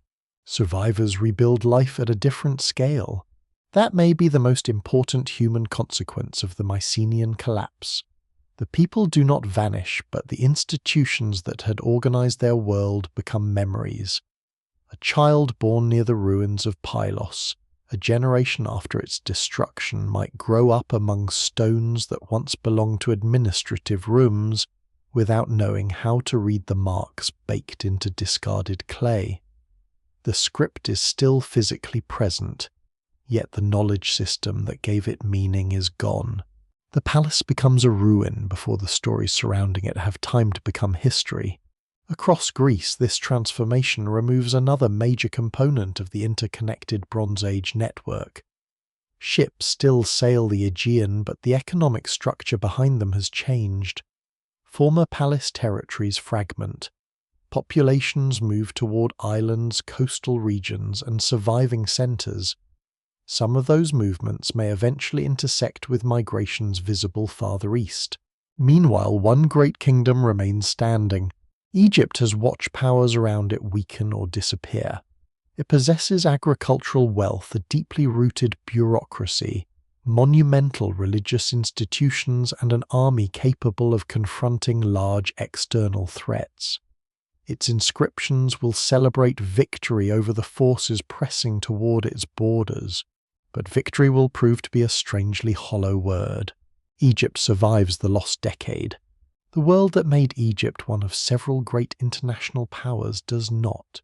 Egypt survives because it still possesses something many neighboring states are losing at exactly the wrong moment: institutional depth. The Nile continues to bind the kingdom together. Agricultural production remains concentrated along a narrow river system that can be taxed and redistributed through a bureaucracy with centuries of experience. Temples hold wealth. Royal workshops function. Armies can be raised. Fortresses protect strategic approaches. Even when external pressure intensifies, Egypt still has the administrative machinery to move food, men, weapons, and information across a long territory. That does not make the kingdom invulnerable, but it gives it a margin for survival that collapsing palace states elsewhere may no longer possess. The reign of Ramesses III becomes central to this story because Egyptian inscriptions present him as the ruler who confronts a massive threat, arriving through both land and sea. At Medinet Habu, his mortuary temple preserves monumental scenes of conflict. Foreign warriors appear in crowded ships. Egyptian archers fire into the melee. Enemy vessels overturn. On land carts carry families and belongings while armed men advance. The images are among the most dramatic surviving representations of the late Bronze Age crisis. Yet the very grandeur of the reliefs can distort the scale of what happened. Egyptian royal art is not documentary photography. It is political memory shaped into stone. The king dominates the scene because the purpose of the monument is to show that order triumphs through him. Foreign enemies appear as embodiments of chaos. Victory is complete because royal ideology requires completeness. What survives in the record suggests genuine battles and serious threats, but the inscriptions cannot simply be read as neutral battlefield reports. One conflict in the reign of Ramesses III is usually associated with a coalition of groups later included under the label Sea Peoples. Egyptian accounts describe foreign populations whose movements have already affected lands farther north and east. The implication is that kingdoms beyond Egypt have fallen before the attackers reach the Nile frontier. This fits the broader picture of a region already destabilized, but the exact sequence remains debated. Egypt appears to defeat the immediate threat. That achievement is substantial. A failed defense could have transformed the Nile Valley as completely as the Hittite heartland or Ugarit. Instead, Egyptian political continuity survives. Ramesses III remains king. Temples continue operating. Hieroglyphic inscriptions continue being produced.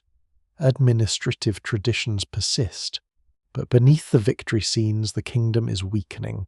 The late New Kingdom faces mounting financial pressure.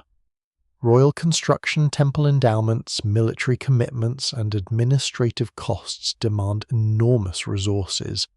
If international trade is disrupted, imported luxury goods and strategic materials become more difficult to obtain. If neighboring states disappear, established diplomatic networks vanish with them. Egypt can win a battle and still lose the international system that once supported its economy and prestige. This distinction is crucial. Survival is not the same as recovery. One of the most revealing episodes comes later in the reign of Ramesses III, when workers at Deir el-Medina, the community responsible for building and decorating royal tombs in the Valley of the Kings, experience delays in receiving their grain rations. These skilled workers are not obscure laborers at the edge of Egyptian society. They are state employees engaged in one of the monarchy's most symbolically important projects. Eventually, they stop working. The event is often described as one of the earliest recorded labor strikes in history. The workers protest because the grain payments on which their households depend are overdue. What makes the episode so striking is not simply that workers resist authority, but that the state has difficulty fulfilling a basic obligation to people working almost beside the royal necropolis. A civilization capable of covering temple walls with scenes of military triumph is struggling to deliver rations. The two realities coexist. Corruption and administrative weakness also appear in later New Kingdom records. Tomb robbery becomes a persistent problem. Officials investigate theft from royal and elite burials, revealing a society in which the wealth once protected by religious fear and state authority has become vulnerable. Economic hardship alone does not explain every theft, but the phenomenon fits a wider pattern of declining institutional control. The assassination of Ramesses III near the end of his reign adds another layer of instability. A palace conspiracy involving members of the royal household appears to have succeeded in killing the king, although the conspirators ultimately failed to establish their preferred successor. Modern examination of the royal mummy has provided strong evidence of a fatal wound to the throat, bringing an ancient political crisis into unexpectedly physical focus. The king who celebrates defeating external enemies may ultimately die through violence inside his own court. Egypt continues after him, but the New Kingdom never fully recovers its earlier power. Over the following generations, central authority weakens.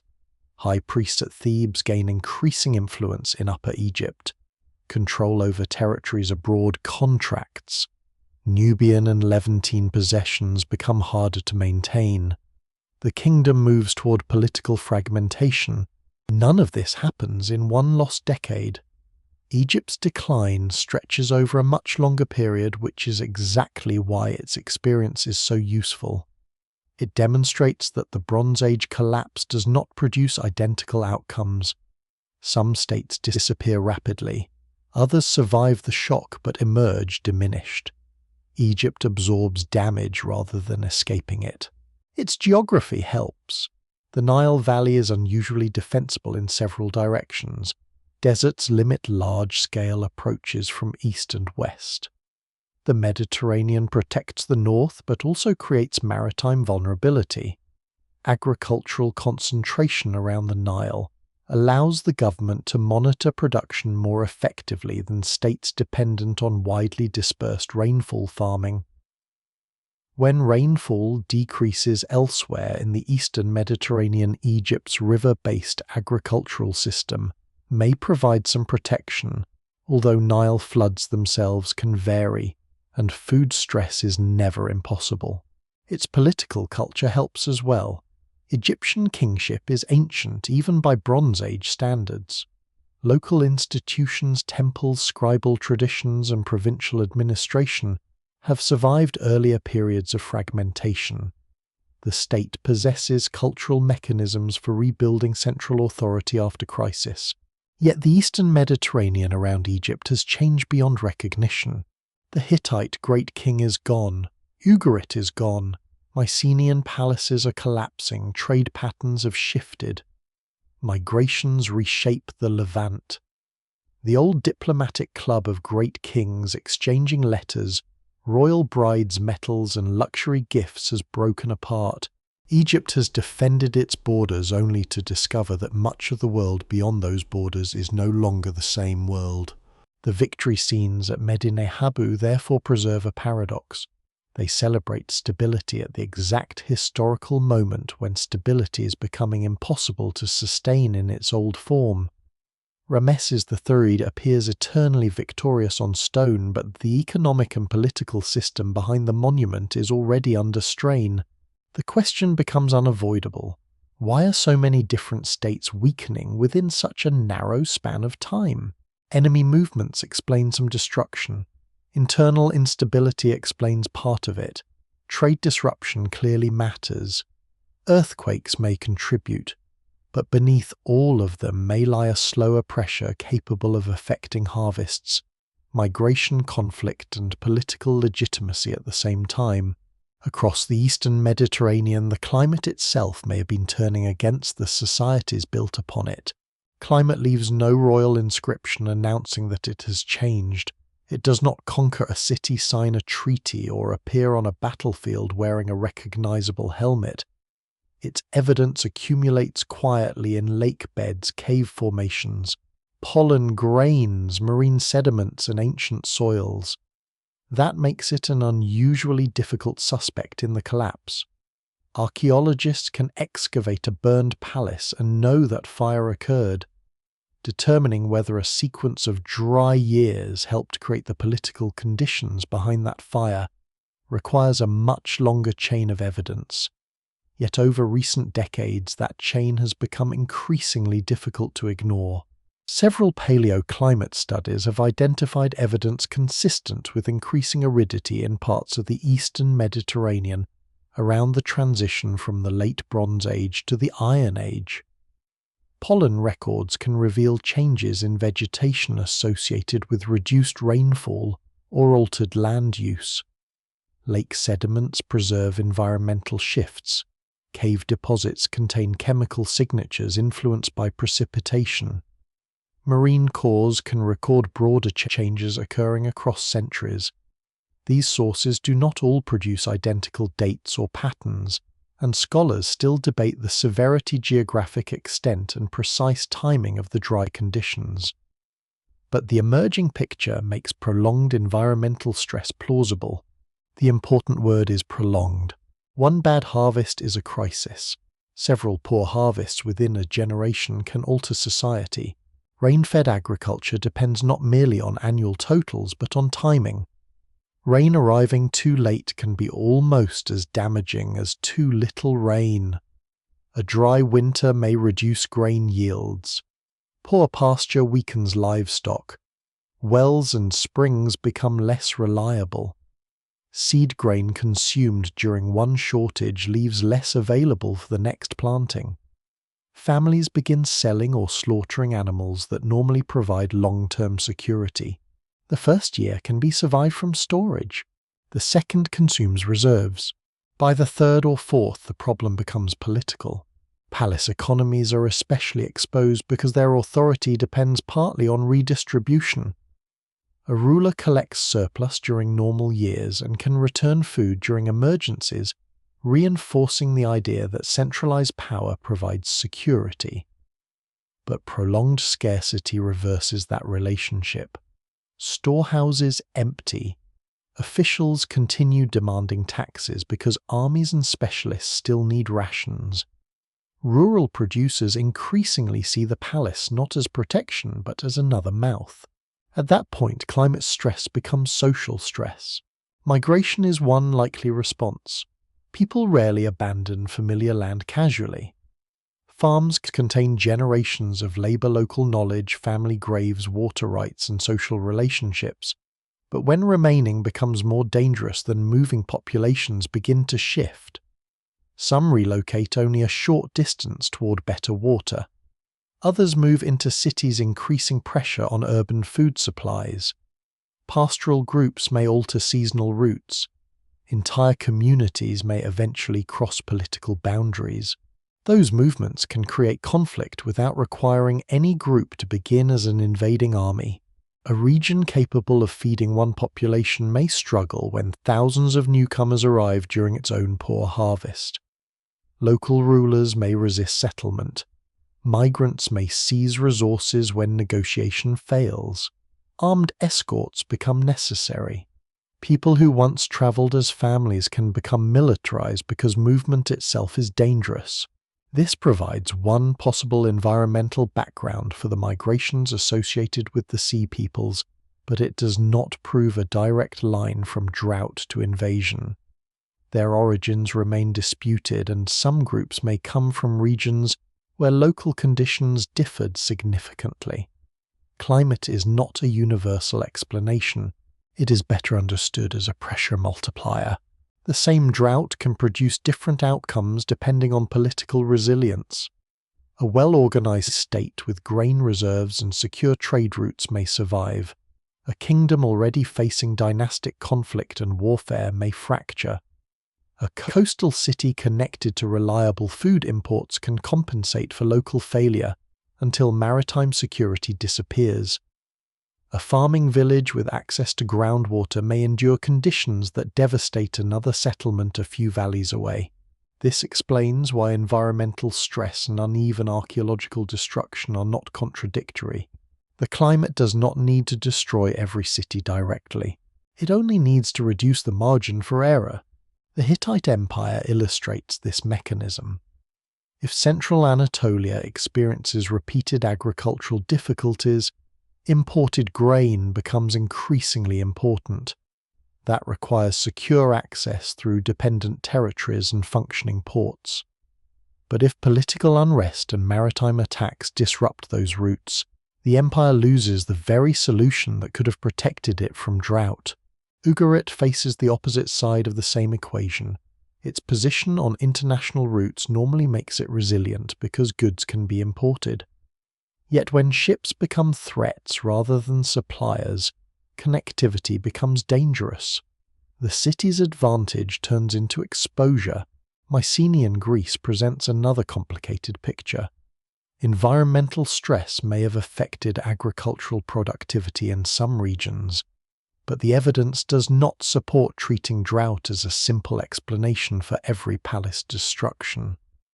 Local warfare, political competition, earthquakes, and systemic breakdown remain necessary parts of the story. Egypt again demonstrates the importance of geography. Its agriculture depends primarily on the Nile rather than Mediterranean rainfall.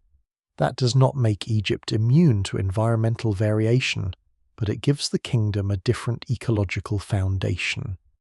If rainfall-dependent states suffer while the Nile remains sufficiently productive, Egypt may possess exactly the advantage needed to survive the first wave of regional collapse.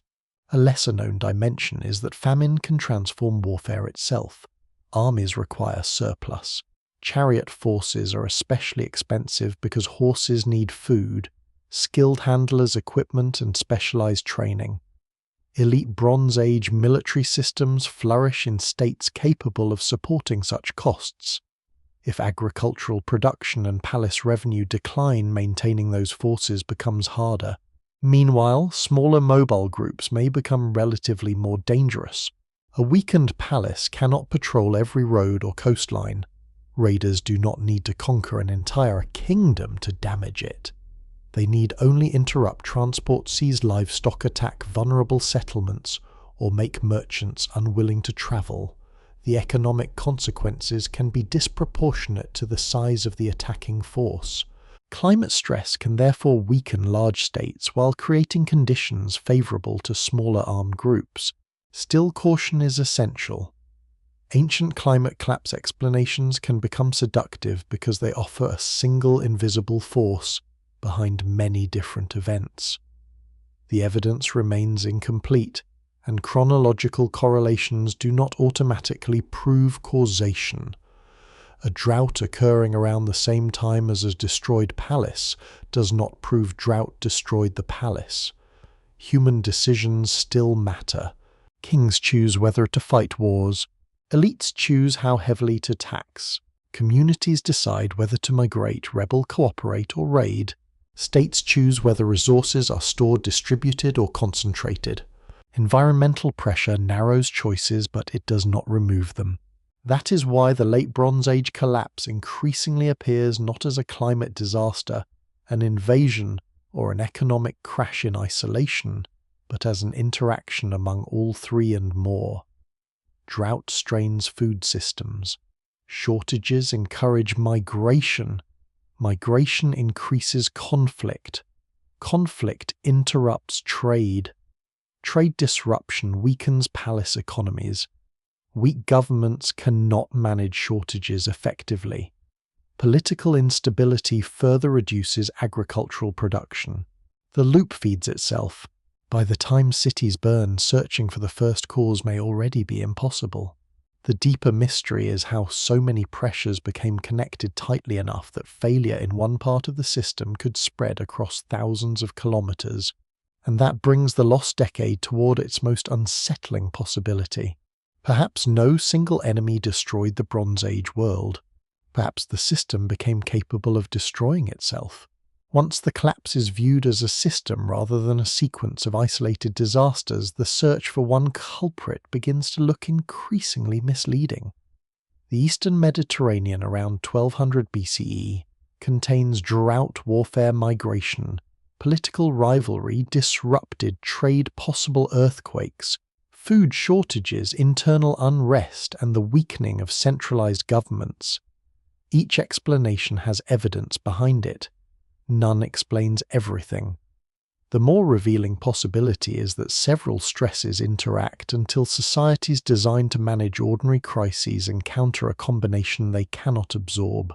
This is sometimes described as systems collapse. The idea does not require every kingdom to fail for exactly the same reason. In fact, variation is expected. A trading city can be vulnerable because ships stop arriving. An inland empire can suffer because imported grain no longer reaches it. A palace kingdom can fracture when rural producers stop supporting centralized administration. A coastal settlement can be destroyed by raiders who themselves were displaced by trouble somewhere else. Different failures become connected because the societies experiencing them are connected. Trade provides the clearest example. Bronze production depends on moving copper and tin through long-distance networks. Palace workshops rely on those supplies while rulers use bronze weapons and prestige objects to maintain military and political authority. If shipping becomes dangerous, metal becomes harder to obtain. Scarcity raises its value. Governments may attempt to control remaining supplies more tightly. Existing bronze is recycled. Military competition for resources increases. That competition makes shipping still more dangerous. The same feedback appears with food. Drought reduces harvests. States seek grain from regions with surpluses. More shipping is needed just as maritime insecurity is increasing. If shipments fail, hunger intensifies. Hungry populations migrate or rebel. Migration and rebellion weaken governments. Weaker governments protect trade routes less effectively. There is no moment when someone needs to decide to collapse civilization. Thousands of rational short-term responses can collectively produce a disastrous long-term outcome. Earthquakes fit this model better than they fit a single-cause theory. Archaeological evidence suggests seismic destruction at some sites during the broader crisis period, though identifying ancient earthquake damage remains difficult and debated. An earthquake can destroy walls, crack reservoirs, damage harbours, and kill inhabitants. Under normal conditions, a functioning palace mobilizes labor and rebuilds, but rebuilding is a luxury of stability. If the earthquake occurs after 2 poor harvests while soldiers are fighting elsewhere and imported bronze's scarce repair may be delayed. Delay encourages population loss. A weakened settlement becomes vulnerable to attack. An attack further damages infrastructure. Eventually, archaeologists uncover a ruined city and ask which disaster destroyed it, when the answer may be that several disasters prevented recovery from the first. Internal rebellion presents the same problem of visibility. Royal inscriptions naturally emphasize foreign enemies because defeating outsiders strengthens royal legitimacy. Admitting that subjects refused taxes, local governors defected, or workers abandoned obligations is less useful propaganda. Archaeology can reveal burned administrative buildings, but identifying the people who burned them is much harder. Some destruction traditionally attributed to invaders could therefore reflect internal conflict. This does not mean widespread peasant revolutions are proven. They are not. The evidence remains incomplete. But centralized Bronze Age societies contain social inequalities capable of generating tension, particularly when scarcity increases. Elites occupy monumental residences, control valuable goods, and organize labor. Rural households provide much of the agricultural surplus supporting this structure.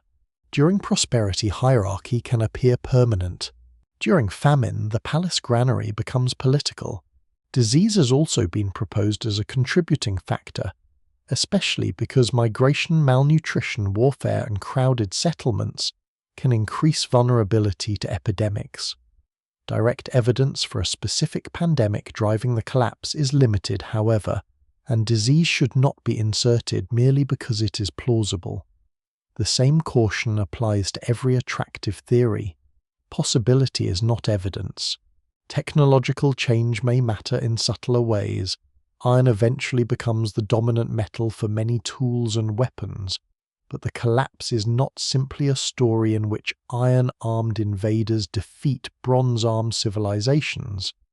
Early iron is already known before the crisis and does not immediately replace bronze. The transition takes time. Still, the weakening of centralized bronze supply networks may eventually encourage greater experimentation with materials obtainable through different resource systems. Military organization may also change.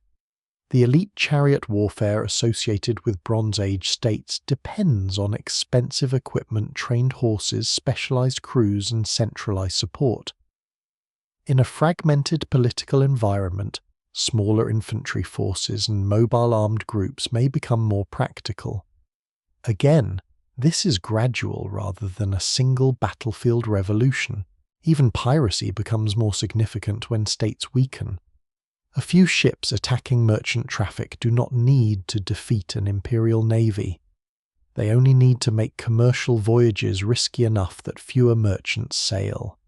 Insurance does not exist in a modern form capable of spreading the loss across global markets.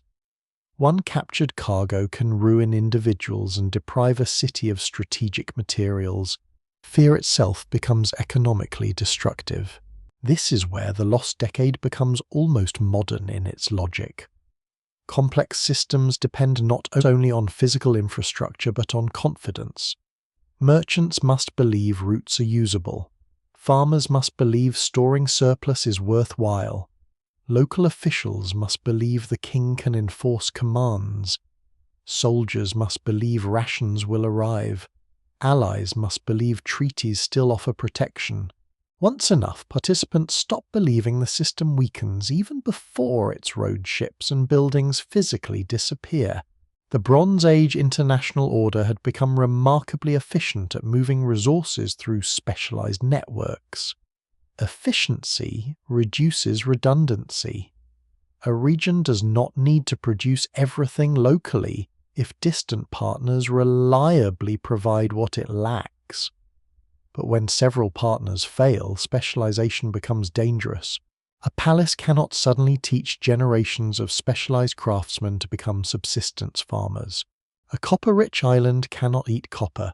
A grain-producing region cannot forge bronze without metal. A landlocked capital cannot import food if the ports connecting it to the sea have fallen. The pieces of the system remain valuable, but their value depended on connection. This may explain why collapse can accelerate after a threshold is crossed. At first, losing one trading partner causes inconvenience. Losing several forces expensive substitutions. Losing enough makes the entire network uneconomic or impossible to maintain. Smaller communities then turn inward because local survival becomes more reliable than long-distance dependence. The consequences appear in the archaeological record: fewer imported luxury goods in some areas, shrinking settlements, disappearance of palace administration, changes in pottery traditions, population movement, and the emergence of more localized political structures. No invading army needs to coordinate this transformation. No earthquake needs to strike every capital. No drought needs to affect every valley equally. The system only needs enough failures occurring close enough together that recovery mechanisms stop working. This does not solve every mystery. Historians still cannot name the attackers at every burned city. They cannot determine the precise sequence of every migration. They cannot know how ordinary families understood events unfolding around them. The collapse remains partly hidden because the institutions best equipped to record it are among the institutions that disappear, but the ruins suggest something more complicated than destruction. They show adaptation beginning almost immediately. People who lose palaces do not stop building communities. Merchants search for different routes. Migrants settle new coasts. Local rulers inherit fragments of vanished empires. Writing traditions survive in some places and reappear in altered forms elsewhere. Technologies and political structures change. The old world is breaking apart. Inside its ruins, however, the Iron Age is already beginning. What rises from the ruins is not a single new civilization waiting neatly behind the old one. The Eastern Mediterranean after the collapse becomes more fragmented, more regional, and in many places less centralized. Yet it is also extraordinarily creative. Communities that once lived beneath the shadow of great palace systems begin reorganizing themselves around different forms of authority. Coastal towns recover along altered trade routes. Migrants settle among local populations. Former imperial provinces become independent kingdoms. New political identities emerge from mixtures of older traditions. The collapse destroys institutions, but it does not erase the human knowledge carried by the people who survive them. This becomes especially visible along the Levantine coast. Several cities that had existed during the Bronze Age endure the crisis or recover afterward, gradually forming the foundation of what later generations will call the Phoenician world. Places such as Byblos, Sidon, and Tyre do not recreate the exact international system of the 13th century BCE. Instead, they operate within a changed Mediterranean, where smaller coastal powers increasingly take advantage of maritime trade. The Phoenicians will eventually become famous for seafaring colonization commerce and the spread of an alphabetic writing system across much of the Mediterranean. Their rise is not an overnight consequence of the collapse, and the label itself belongs largely to later outside observers rather than a single unified Phoenician state. But their growing importance demonstrates how political fragmentation can create opportunities for communities that once operated beneath larger imperial structures. Ugarit disappears, yet maritime exchange does not. It changes hands. This pattern repeats elsewhere. Cyprus suffers destruction and social disruption, but the island remains important because its copper does not vanish when palace systems fall. Communities rebuild, new populations arrive, and cultural influences from the Aegean become more visible. Archaeologists identify shifts in pottery architecture, burial customs, and material culture that suggest mobility and interaction, rather than simple depopulation. Some newcomers may be connected to populations leaving the collapsing Mycenaean world. Others may represent smaller movements whose identities can no longer be reconstructed. The result is mixture. That may be one of the defining features of the early Iron Age. Political borders weaken, and populations once separated by imperial frameworks come into closer contact. Migrants do not arrive in empty landscapes. They encounter people already living there. New identities develop from negotiation, conflict, intermarriage, imitation, and selective preservation of older customs. The southern Levant offers a particularly well-studied example. Settlements associated with the early Philistines display material traditions containing clear connections with the Aegean world, especially in pottery. Some food practices and architectural forms also differ from surrounding communities in ways suggesting outside influence. Ancient DNA recovered from a limited number of individuals at Ashkelon has added evidence for an influx of ancestry related broadly to populations from southern Europe during the early Iron Age, though this ancestry diminishes in later samples as populations mix. That detail is important because it shows how quickly the idea of a permanent foreign invader can become misleading. Within generations, migrants become locals.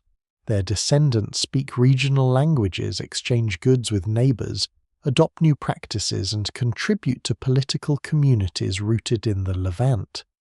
The movement that Egyptian rulers depicted as an external threat becomes part of the ordinary demographic history of the region. Farther north, the former Hittite world also fragments without disappearing. Smaller kingdoms in southeastern Anatolia and northern Syria preserve elements of the old imperial culture. Monumental inscriptions, artistic traditions, dynastic titles, and languages connected to the Hittite sphere continue. These states are politically independent, yet they carry pieces of a vanished empire forward. The empire is dead. Its cultural vocabulary survives. In Greece, the transformation is more severe in some regions. Palace bureaucracy disappears, long-distance trade contracts, and population declines or shifts in several areas. But communities continue producing pottery, working metal, farming land, and maintaining oral traditions. Over time, settlement patterns stabilize, new political centers emerge, iron becomes increasingly important, contacts with the Eastern Mediterranean expand again. Eventually, Greeks adopt and adapt an alphabet derived from Phoenician writing. This development occurs centuries after the initial collapse, but it represents a striking historical loop. The Mycenaean world loses one writing system when its palace administrations disappear. Later, Greek communities acquire another through renewed interaction with the descendants of Eastern Mediterranean trading societies that survived and adapted to the same upheaval. The destruction of one international order eventually helps shape another. Iron itself becomes a symbol of the period, though its rise is often oversimplified. Bronze does not disappear immediately, and iron is not automatically superior in every early application. Early iron working requires specialized knowledge, and producing reliable iron objects can be difficult. But iron ore is far more widely available than tin. A world in which long-distance bronze supply networks have become unreliable therefore creates conditions in which iron has strategic advantages. Over generations, smiths improve techniques. Iron tools and weapons become more common. The economic geography of metal changes because societies no longer depend so heavily on acquiring tin from distant sources. This is adaptation produced by constraint. The political landscape also becomes more decentralized. Large palace economies are replaced in some regions by smaller communities where wealth and authority are organized differently. Archaeologists once described this transformation almost entirely as decline because monumental architecture writing and luxury imports diminish. From the perspective of a palace scribe, it certainly would have looked like decline. From the perspective of a farmer paying heavy obligations to that palace, the answer may have been more complicated. The evidence cannot tell whether ordinary households universally benefited from the collapse. Many clearly suffered from warfare, famine, displacement, and insecurity. Population losses in some areas suggest severe hardship. Yet centralized palace control is not automatically equivalent to prosperity for everyone beneath it. The disappearance of elite institutions may allow some local communities greater autonomy, even as regional living standards decline. Collapse redistributes both suffering and opportunity. Long-distance exchange also returns more quickly than the phrase Dark Age sometimes implies. Mariners continue crossing the Mediterranean. Pottery, metal ideas, and people still move, though, often through smaller networks. The sea never becomes empty. Its routes are simply reorganized around different centers. This continuity helps explain why so much Bronze Age knowledge survives indirectly. Religious traditions persist. Artistic motifs reappear. Stories migrate. Technologies continue in altered forms. Even when writing disappears from one region, memory travels through oral culture. Civilizations rarely leave perfectly clean ruins. They leak into what follows. A family displaced from a destroyed coastal city carries cooking practices into a new settlement. A craftsman trained under palace patronage teaches techniques to children who will never see the palace standing. A former imperial governor becomes the founder of a local dynasty. Sailors familiar with routes once controlled by great kings continue trading under smaller powers. The old network does not vanish so much as break into pieces that reconnect differently. That is why calling the years after the collapse an empty age misses the deeper transformation. The monumental Bronze Age international system is gone, but the Mediterranean is becoming a laboratory of smaller states, mobile populations, changing technologies, and new commercial patterns. Out of that unstable landscape will eventually emerge kingdoms and cultures familiar from later ancient history. Phoenician trading cities, Israelite and Aramean states, renewed Greek communities, Neo-Hittite kingdoms, and a reorganized Egypt. None simply replaces what existed before. They inherit fragments, and these fragments reveal the final meaning of the lost decade. It is not only the moment when old civilizations disappear, it is the narrow passage through which the ancient Mediterranean becomes another world entirely. The lost decade survives because it refuses to become a clean historical story. More than 3,000 years later, the temptation remains to search for the moment when everything changed. The year the drought became unbearable, the battle that opened the coast, the earthquake that broke the final palace, the migration that overwhelmed a kingdom, the rebellion that emptied a capital. Yet every attempt to isolate that moment encounters the same problem. The evidence points in several directions at once. The late Bronze Age world does not appear to have been killed by one event. It appears to have crossed a threshold. Before that threshold, disasters are recoverable. A city burns and is rebuilt. A harvest fails and grain arrives from elsewhere. A ruler dies and another takes the throne. A rebellion is suppressed. An earthquake damages walls and laborers repair them. A merchant ship sinks and another follows the same route. The system contains redundancy, stored wealth, political authority, and generations of institutional knowledge. After the threshold, the same events produce different consequences. A burned city cannot rebuild because trade has contracted. Grain cannot arrive because ports are insecure. A new ruler cannot restore order because provincial elites no longer obey. Walls remain broken because the palace cannot feed the workers required to repair them. Merchants avoid dangerous routes. Soldiers go unpaid. Refugees move into regions already struggling with scarcity. Failure begins creating the conditions for more failure. This is why the narrow interval around the early 12th century BCE matters, even though no universally agreed 10-year block contains the entire collapse. The phrase lost decade captures the point of maximum historical compression, when several processes developing over generations suddenly become visible as irreversible political change.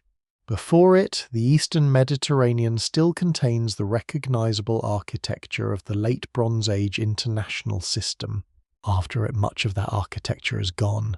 Ugarit no longer functions as a great trading kingdom. Hattusa no longer commands an empire. The Mycenaean palace bureaucracies are disappearing. Egypt survives but enters a long decline. Populations are moving through Anatolia, Cyprus, the Aegean, and the Levant. Former imperial territories become smaller states. Writing traditions end in some regions while surviving elsewhere.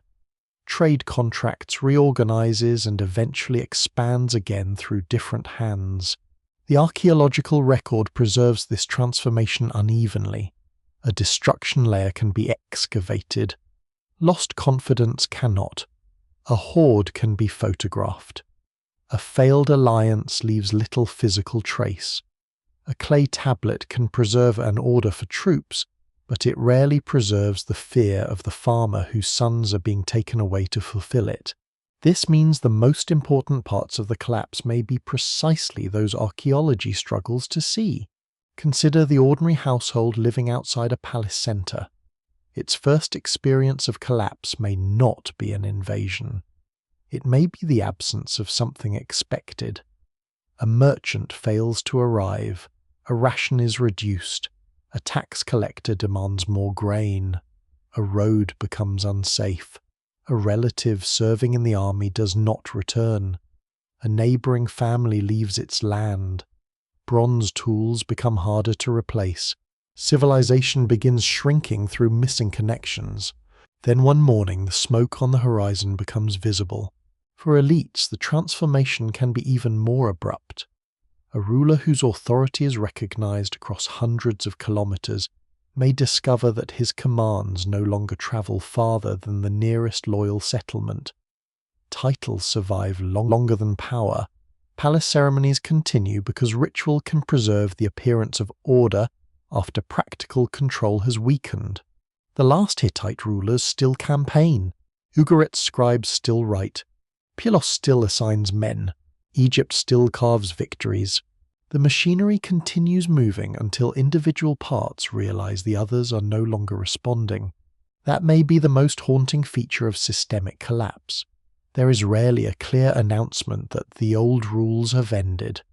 People continue behaving according to those rules because their entire lives have taught them that the system is permanent, and then permanence becomes memory.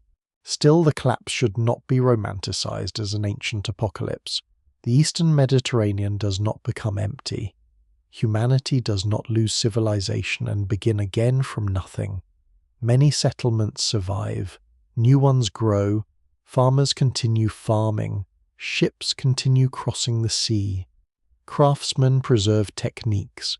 Religious practices evolve rather than disappear. Languages continue in altered political landscapes.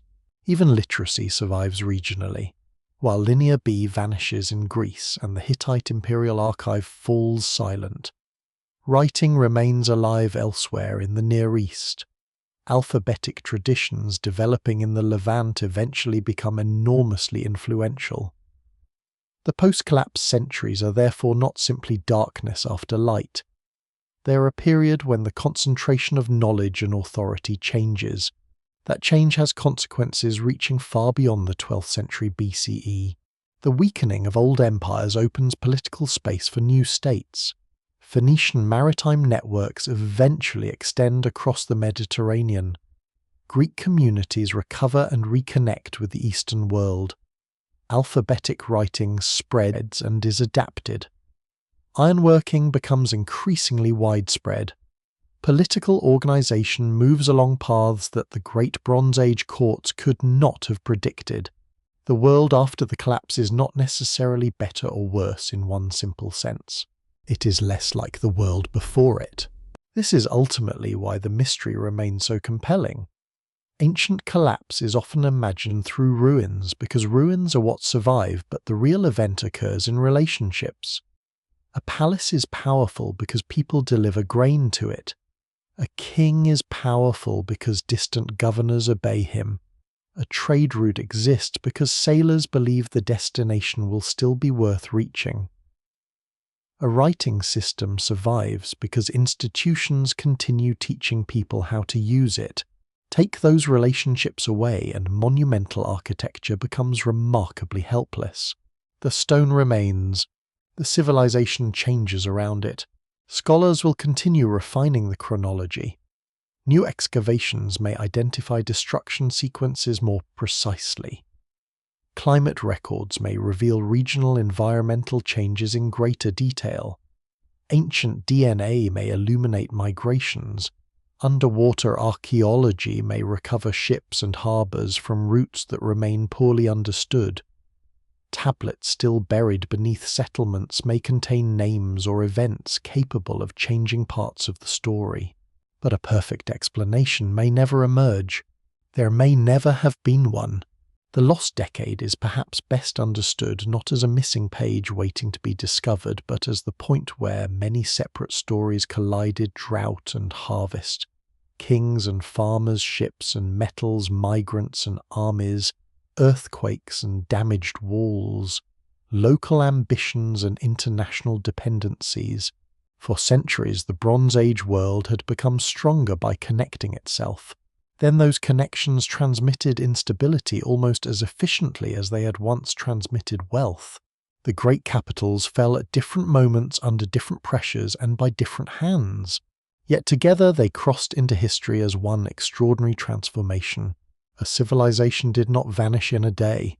It discovered within the span of only a few uncertain years that the world holding it together was no longer there.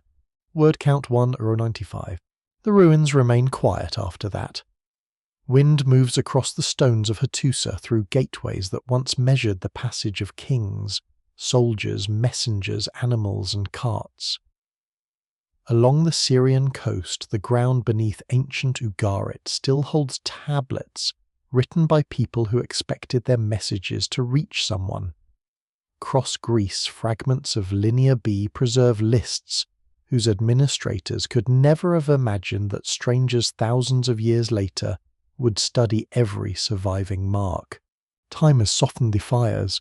What once felt immediate becomes a layer of earth. What once seemed permanent becomes a name used by archaeologists. Borders vanish first, then languages change. Roads move, harbours silt, and fields cover places where governments once counted their wealth. Yet disappearance is never complete. The people who walked away carried pieces of the old world with them. A craft survived in another town. A story passed through generations. A sailor remembered a route. A family brought unfamiliar pottery traditions to another coast. A smaller kingdom preserved symbols of an empire that no longer existed. Across centuries, fragments joined other fragments, until new civilizations stood where the old network had broken. Perhaps that is the quietest lesson left by the lost decade. Civilizations can appear solid because their walls are solid, but their true foundations are invisible. Trust harvests movement, cooperation, memory, and the expectation that tomorrow's systems will continue working. For the people of the Late Bronze Age, that expectation slowly became uncertain, then impossible. The ships stopped arriving as reliably. Palace doors closed, writing hands disappeared. Great kings became ancestors. Children grew beside ruins whose purposes they may no longer have fully understood. And still the sea moved against the same shores. Rain returned in other years. Grain grew again. New ships crossed old waters under different rulers. Life continued quieter at first, carrying forward more of the vanished age than anyone could see. 3,000 years later, the stones remain beneath the sun, preserving the outline of a world that once believed itself durable. And somewhere between its final messages and its first ruins lies a handful of uncertain years almost lost to history when one ancient world faded and another quietly began.